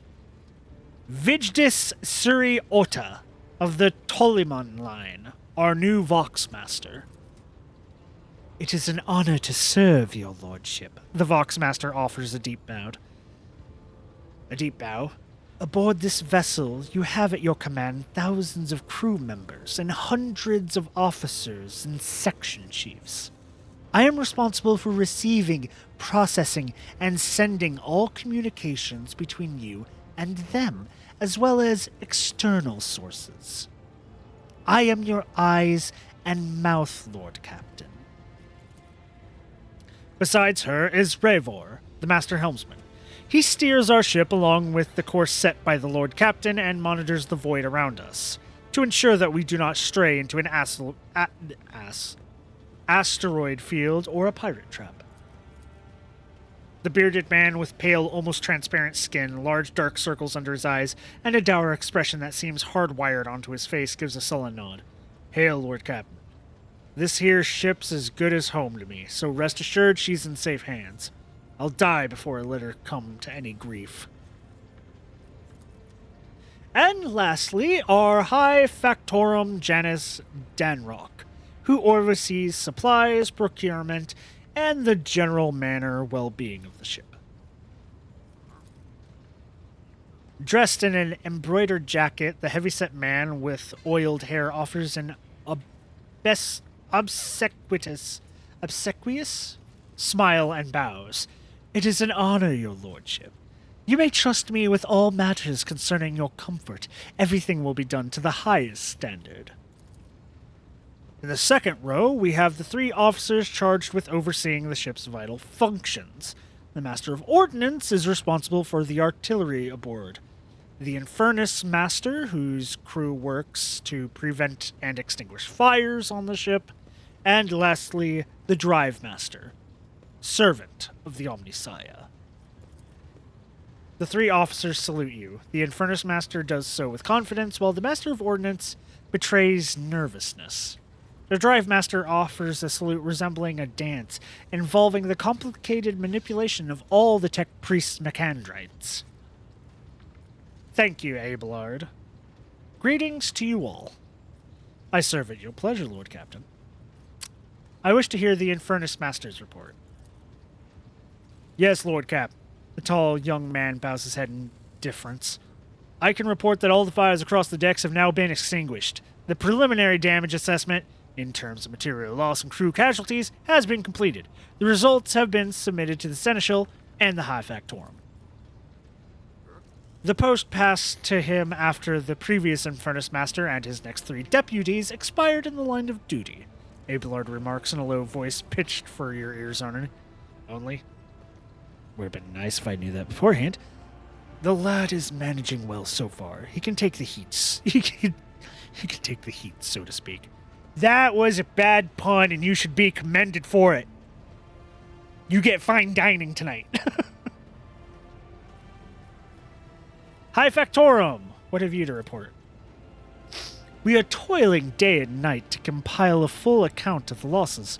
The task will require next to no involvement from your lordship. I will personally ensure that all damaged components are given to the tech priest's hands for attention and that all lost supplies are replaced. There is only one resource I cannot replenish single-handedly, and that is people. We have lost more than 2,000 crew members, and unfortunately, this number is not confined to the scum of the lower decks, which are easily replaced, but also include trained professionals. We will be able to make up our losses on the nearest planet, Rykad Minoris. However, the whole system, in fact, belongs to the Winter Scale, Rogue Trader Dynasty. We cannot simply begin recruiting on the planet without first coming to an understanding with the governor. In that respect, I am powerless. Negotiations at this level are a matter for the Rogue Trader. Especially given Caligos Winterscale's penchant for attacking first and asking questions later, and the kind of thick-skulled thugs he usually installs as governors on his planets, rumbles Abelard, frowning. Drive Master, I will hear from you now. A voice distorted by a Vox translator emerges from under the tech priest's scarlet hood. Lord Captain, the foes that set upon the noble void ship destroyed the repositories of hundreds of machine spirits. The great warp engines entrusted to my charge is unharmed, thank the Omnissiah, but its spirit mourns its dead brethren. We have not yet identified a prayer protocol capable of assuaging its sorrow and anger. With great sorrow, I must also report that the Engine Seer Prime, overseer and spiritual authority of all tech priests on board, fell in battle. The Magos was betrayed by the little flesh that remained part of him, a most terrible loss. There is no one among my comrades aboard whose experience and comprehension of the sacred protocols equals that of the fallen Magos. We require a replacement, and as soon as possible. I see.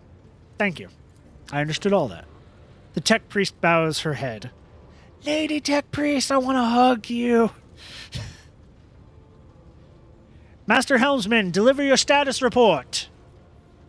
Right you are, Lord Captain. To cut a long story short, the overlook is bleak. The ship's sound, more or less, but without our Engine Seer Prime and Navigator, who fell in battle, we have no way out of the system. If we try to set so much as a toe inside the warp, I don't know what'll happen first. A warp drive being torn to pieces, or all of us melting into the bulkhead. Your lordship, if you will allow me to interject, when we arrived in this system, my crew followed standard protocols and conducted a count of all available communication channels in the region. One of them was a Navis Nobilate station. This station maintains complete Vox silence, but even its presence here inspires hope.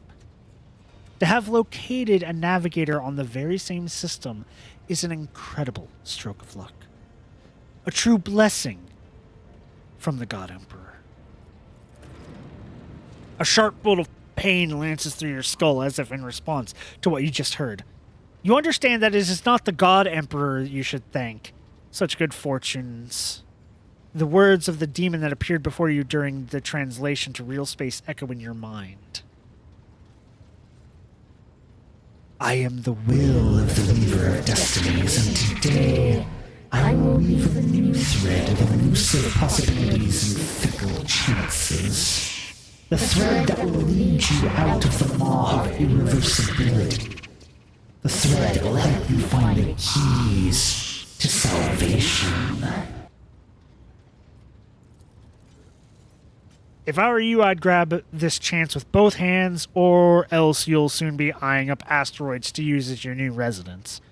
In slightly less shitty news, we can go around this system till our heads are swimming so long as the Promethium and supplies last. And if any thick as grot shit lowlives come sniffing around, we'll be able to take them out, so don't you worry about that, Score. Master of Ordnance, do you have anything to report? Master of Ordnance gives you a gloomy look. No, my job's simple. Maintain the arsenal and fire when I'm told. But just ask anyone. We've got no able crew. No Lord Captain. Master of Ordnance, you forget yourself! The Master of Ordnance chokes back the words he was obviously about to blurt out without thinking. He casts another look at you before lowering his gauge. I apologize profusely, Lord Captain. Pardon the fool. The ship is in ruins. Every other officer is dead, and the Lord Captain is no longer with us. Fear has taken hold of me. He looks up at you. But I've heard of you. Oh yes, your fame has reached even as far as the expanse. I can't be showing myself up in front of an illustrious person such as yourself. He adjusts his uniform and stands ramrod straight. The Master of Ordnance can report that the rest of the arsenal has been saved and the battery is in good order. We are ready to fight, if that is the Lord Captain's will. So, to summarize, we have sustained serious losses to crew members, and we require a new Engine Seer Prime and Navigator. Is this all that is preventing us from continuing the voyage? Precisely, Lord Captain. But bear in mind that this will not be the end of our trials. The ship's systems must be properly inspected for major damage, which can only be carried out at Footfall Station, home of the only dry dock in the sector. But we will never reach Footfall without first solving these three immediate problems. What can you tell me about the system in which we currently find ourselves? I cede to the Voxmaster on this point. Mr. Stolemon? We are in the Rykad star system, and our voyage here was undertaken on the orders of your lordship's predecessor. There are 3 inhabited bodies in the system, and our attempts to send Vox messages have produced confounding results. The Navis Nobilite station has not simply failed to answer, it seems to be maintaining total Vox silence.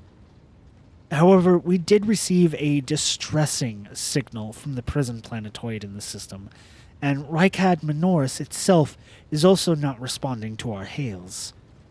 But what is most alarming is that our augurs have intercepted signals from the surface that seem to indicate ongoing hostilities on the planet. The situation is not very encouraging, but without a navigator, a tech priest, and new crew members, we won't be able to travel anywhere. Therefore, we must go to the planet and the Navis Nobilate station and find out what in the void is going on. Yeah. Okay, that makes sense. Yep. Well, thank you all for your reports. Dismissed. The assembled officers salute you as one. Your lordship, there is one other thing. A confidential matter of the utmost importance. Lady Theodora, Albard hesitates. Your eternally esteemed predecessor brought the ship here to this system for a reason. She was given a secret commission. You perhaps are wondering who has the authority to commission a rogue trader to do anything. And I shall tell you, the Lord Inquisitor, the hand of the Emperor, the chief architect of his will in the Kronos expanse. Yeah, cool. I came across this strange handwritten letter on Theodore's desk. It was signed XC. You're referring to the contents of that note, I presume? Yes, quite right. XC. Xavier Kalkazar. Lady Theodora was to seek out the Lord Inquisitor's right-hand man, once Henrix von Kalox. Henrix von Kalox. An interrogator, you understand. All I know is that he is somewhere in this system. That we must find him and offer him whatever assistance he requires, and then deliver him to Footfall in the Firabundus system. Finding him without any more information to go on will be difficult indeed, but an Inquisitor is an important individual. The authorities in the system, either the Navlis Noblite or the governor of Rykad Minoris, may know something. That is all of it, your lordship. You have a great deal of work ahead of you, but it is a mere taste of the daily burden of a rogue trader. Soon you must take up the reins of the Von Valentius Protectorate. Albard gives you another scrutinizing look, as if trying to gauge how long you will hold out under this mountain of problems.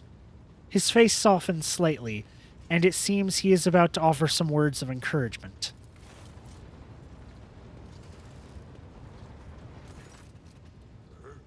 Idira? Sister Argenta? Explain yourselves! The Sister of Battle grimly nods towards Idira. The Psyker is suffering some ailment, or dark madness. She insists on seeing the rogue trader. I judge that it would be unwise to leave her unsupervised.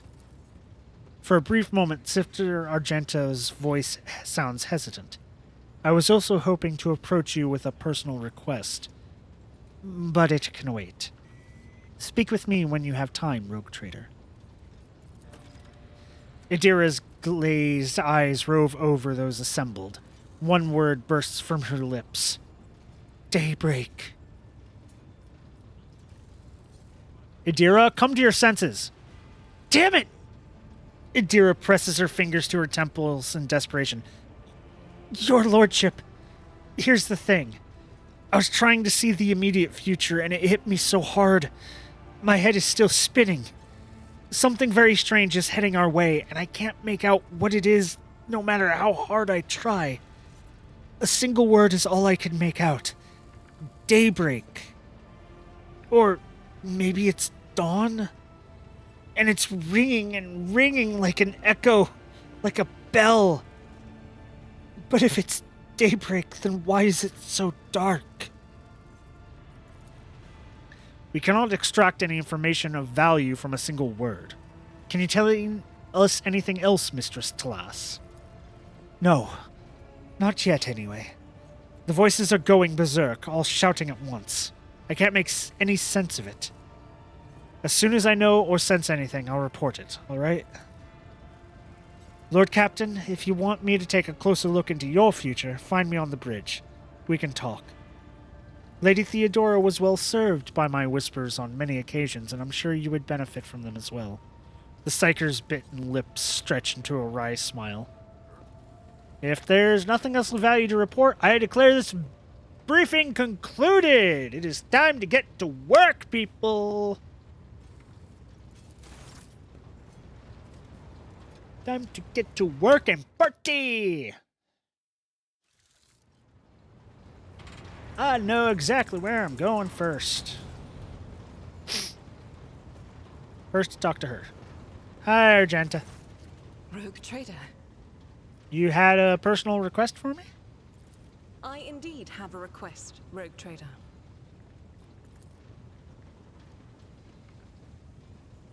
The accursed servants of the Chaos who assaulted the ship took the lives of your loyal crew members, and they orphaned many children, including the progeny of the brave officers who defended their posts until the bitter end. I don't know what customary practices there are for cases like this in Valancius's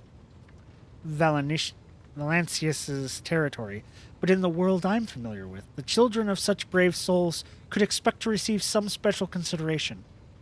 Perhaps the rogue trader could meet with the orphans? I will meet them. No formalities needed. These are children of the people who gave their lives for the von Valancius dynasty. My consideration is the least that they deserve. I will pass on your instructions. Thank you for taking my request to heart. I don't need to overwhelm them by being like, it's the fucking rogue trader! Bow, children! Bow before your lord! I'm not going to do that. As tempting as it is, I'm not going to do that.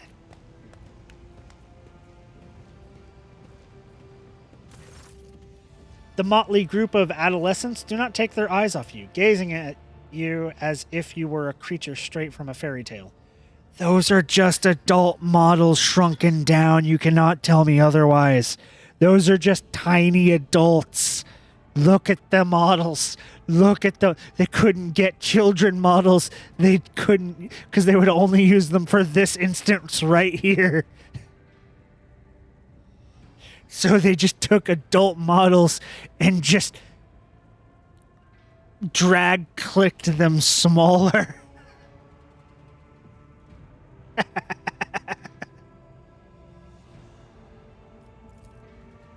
Our indefatigable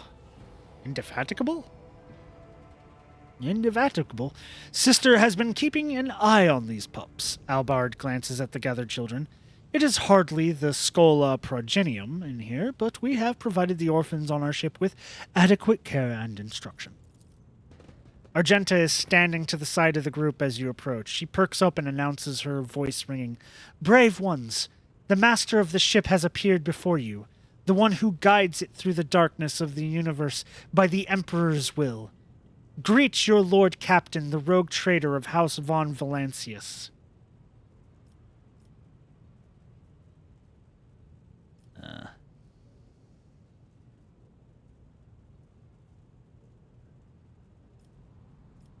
I'm not going to do that, because that's basically, that's too simple.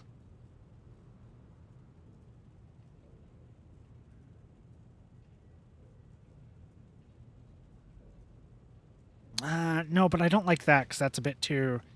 I, the rogue trader and Lord Captain of the ship... I didn't go here with, like, all the accoutrements, so I don't want to do that. Your Lord Captain greets you, brave ones. The teenagers keep staring at you. A girl who has remained close to Argenta smiles uncertainly. A skinny, pale lad tries to throw his shoulders back and stand at attention like a soldier. Only a few teenagers at the far end of the row seem sullen and not particularly impressed. One of the scowling visitors, with a thin scar across his face, tosses his head back and says bitterly, So what? Why should we care? Our friends and parents died in their dozens, and you noble lot, and you just give us speeches? Argenta quickly turns to the boy. A flurry of emotions flashes on her dark eyes, like she wants to both calm him and scold him for his impudence. If you have things to say, say them without fear. I will listen. The boy smiles grimly. It doesn't matter what we say. It won't bring our parents back, and it won't change our fates either. We will keep slaving away in this ship until we drop and die like our folks, or worse.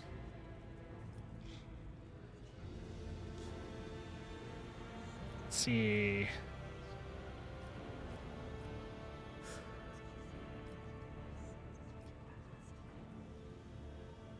I don't like that one.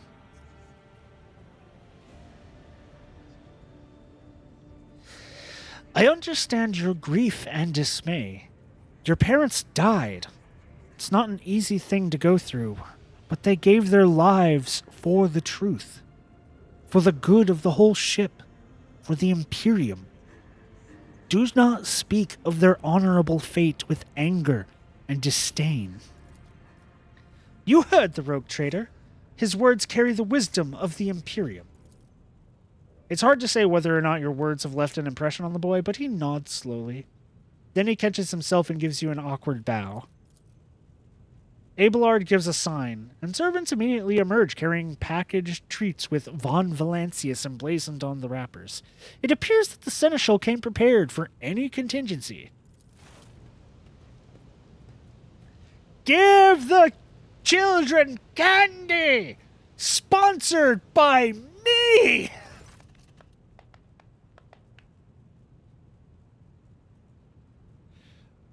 God, I love this game. Argenta rubs her temples pensively. She smiles and offers a few more words of encouragement, then leaves the bay. That helmet does not fit you, my God. I wish I could turn it off. Or get you, like, an actual Sisters of Battle helmet, because those at least look good. Fuck.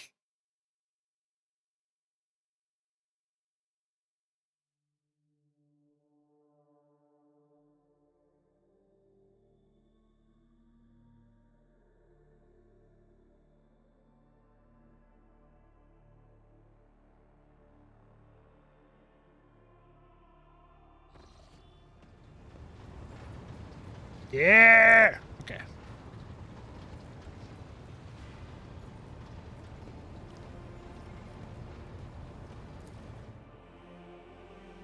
Bring up the map, because we're going to have to go around and around and around and around and around and around and around and around and around. Okay, so.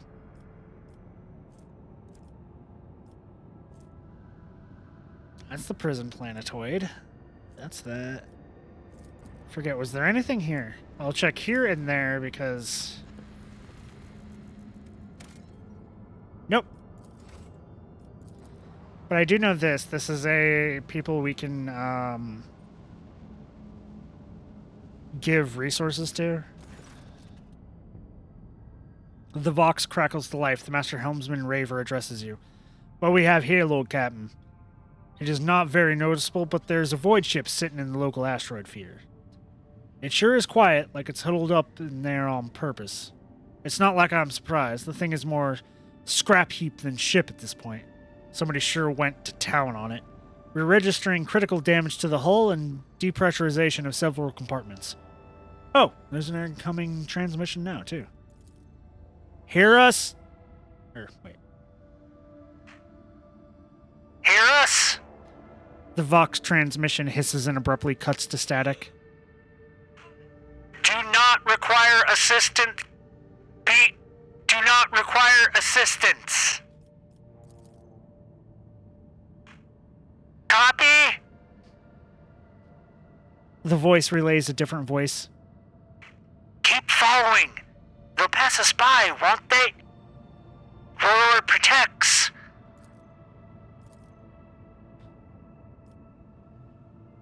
Lord Captain, I am told our augurs cannot determine the allegiance of the vessel. To be brief, there is an unidentified but badly damaged vessel within an asteroid field near the Rykar Philia colony that is refusing help. Which, not to put too fine a point on it, has not yet been offered to them. Ravor, can we establish communication? Let the vessel identify itself. Yes, Lord's Captain. The connection is established. Unknown vessel, we are receiving you. Identify yourselves. I repeat, identify yourselves. For a brief moment, the Vox only hisses and snaps, and then several voices at once start shouting over one another. Do not tell him! We are done for! This is Thunderfang. We are One of the voices falters uncertainly and is replaced by another. A merchant vessel! Do you copy? We're a private chant vessel! A merchant vessel? Of course they are. Damn my stupid head. Where did I hear this name before? Thunderfang.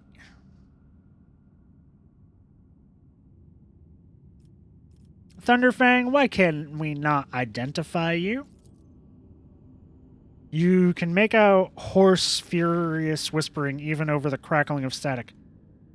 Why? I don't know. What if... Certainly not. The whispering dies and a clear, youthful voice cuts through the static. Our vessel is badly damaged. Image is preventing the correct identification. We assure you, Siful merchant vessel, Thunderfang does not require aid. Ravor, damage report on the unknown vessel. Telemetry shows multiple hull breaches, most likely caused by the guns of a combat ship. Several compartments are leaking air. The bridge has been mostly completely obliterated. 2 of the engines are critically damaged.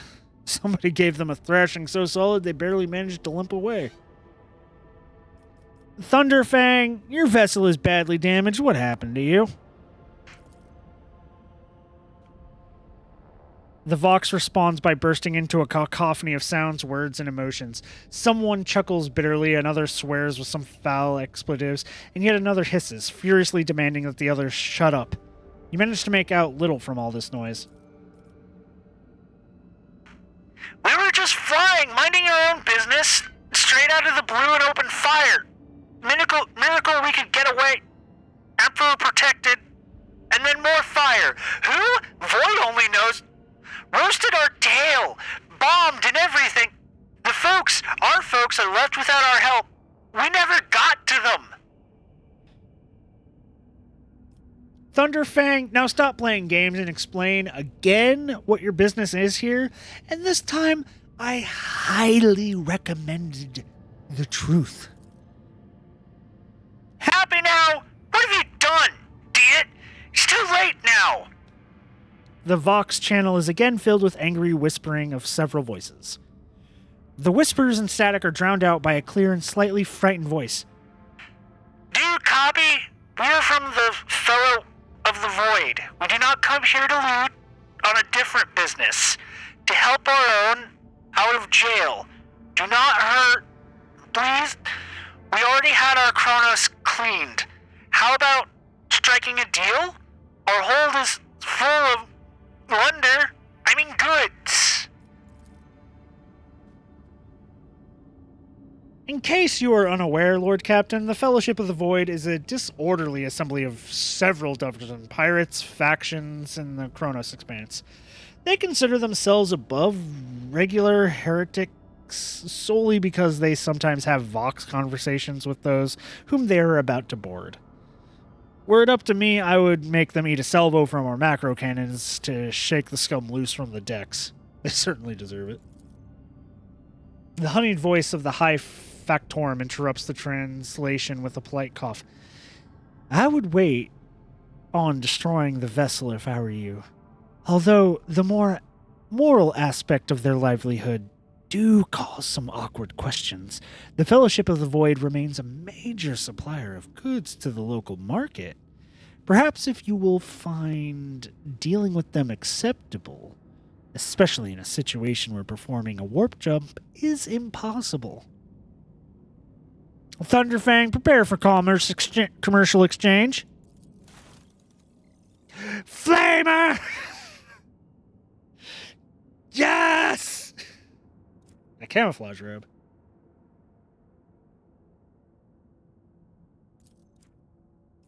Take that. And I get these for free because it's based off of the profit factor. Which, this is an interesting way to handle the purchasing of shit. So it's based off of your profit factor and your reputation with them. You can increase reputation by donating things, like once you get one of these things to 100%.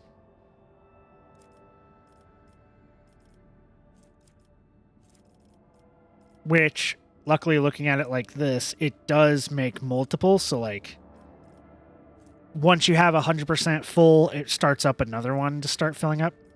But basically, once these are 100%, and you can see over here the amount of reputation points you get, and you fill it up and you get to the reputation levels. And right now, we only have 3 levels we can do. Oh, that great sword. Charge ability costs 1 less AP. Where targets another the first time they go with additional action point. Oh. Start with 3. Grants 12% damage reduction to the wearer's melee area attacks. That's nice. Just an axe. Does more damage than my well-maintained axe.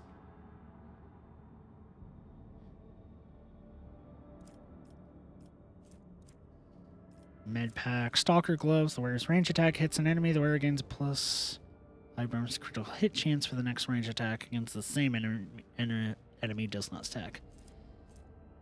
Fencing body glove. If we're from a war world, you get plus 10% parry.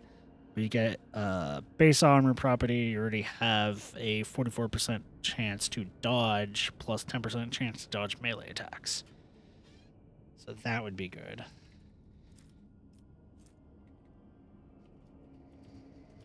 But I only have 10. I wouldn't even be able to get these if I leveled it up, like the Power Maw. I wouldn't be able to get that. I'd like to get that. It would give me a better AoE and stuff. But I can't get these yet. Once I get to 17, I'll be able to get those. So right now, that's out. I think she starts out with Flamer ability. Yes! Fuck the shotgun. She got a Flamer. Burn the heretics! She doesn't have a heavy Flamer yet, but she's got a Flamer. She's ready to burn them. Burn them good.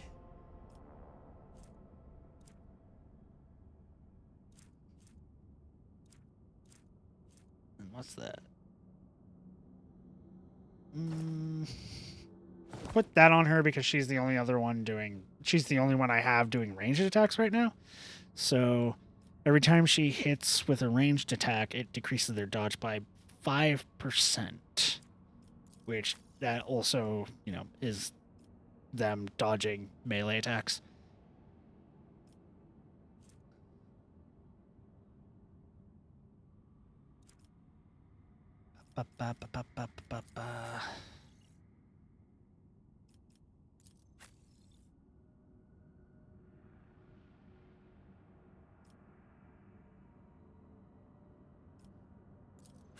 Well, I think what I'm going to do is, because it is like 1:30 in the morning, I'm going to make a save here.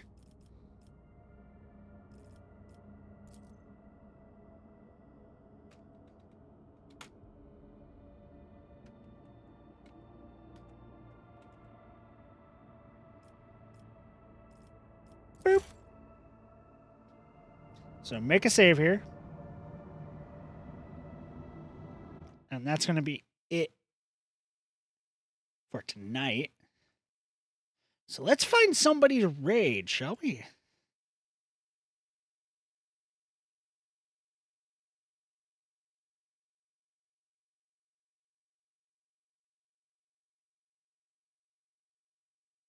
Let us find somebody to raid.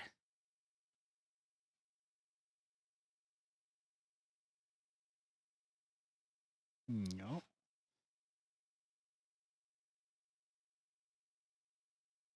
Not a lot of my normal people are on right now.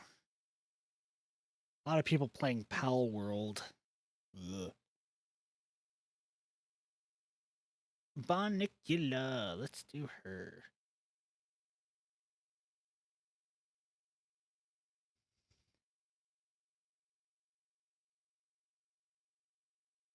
Great channel.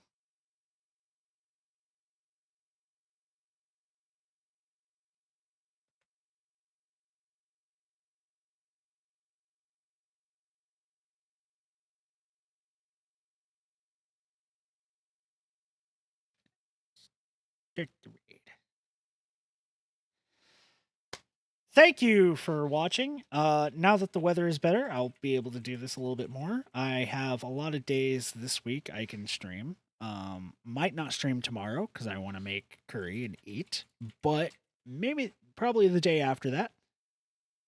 But anyways, thank you for showing up. Thank you for hanging out. Next time we will get ourselves a navigator, and she is probably one of my favorite characters. Bye!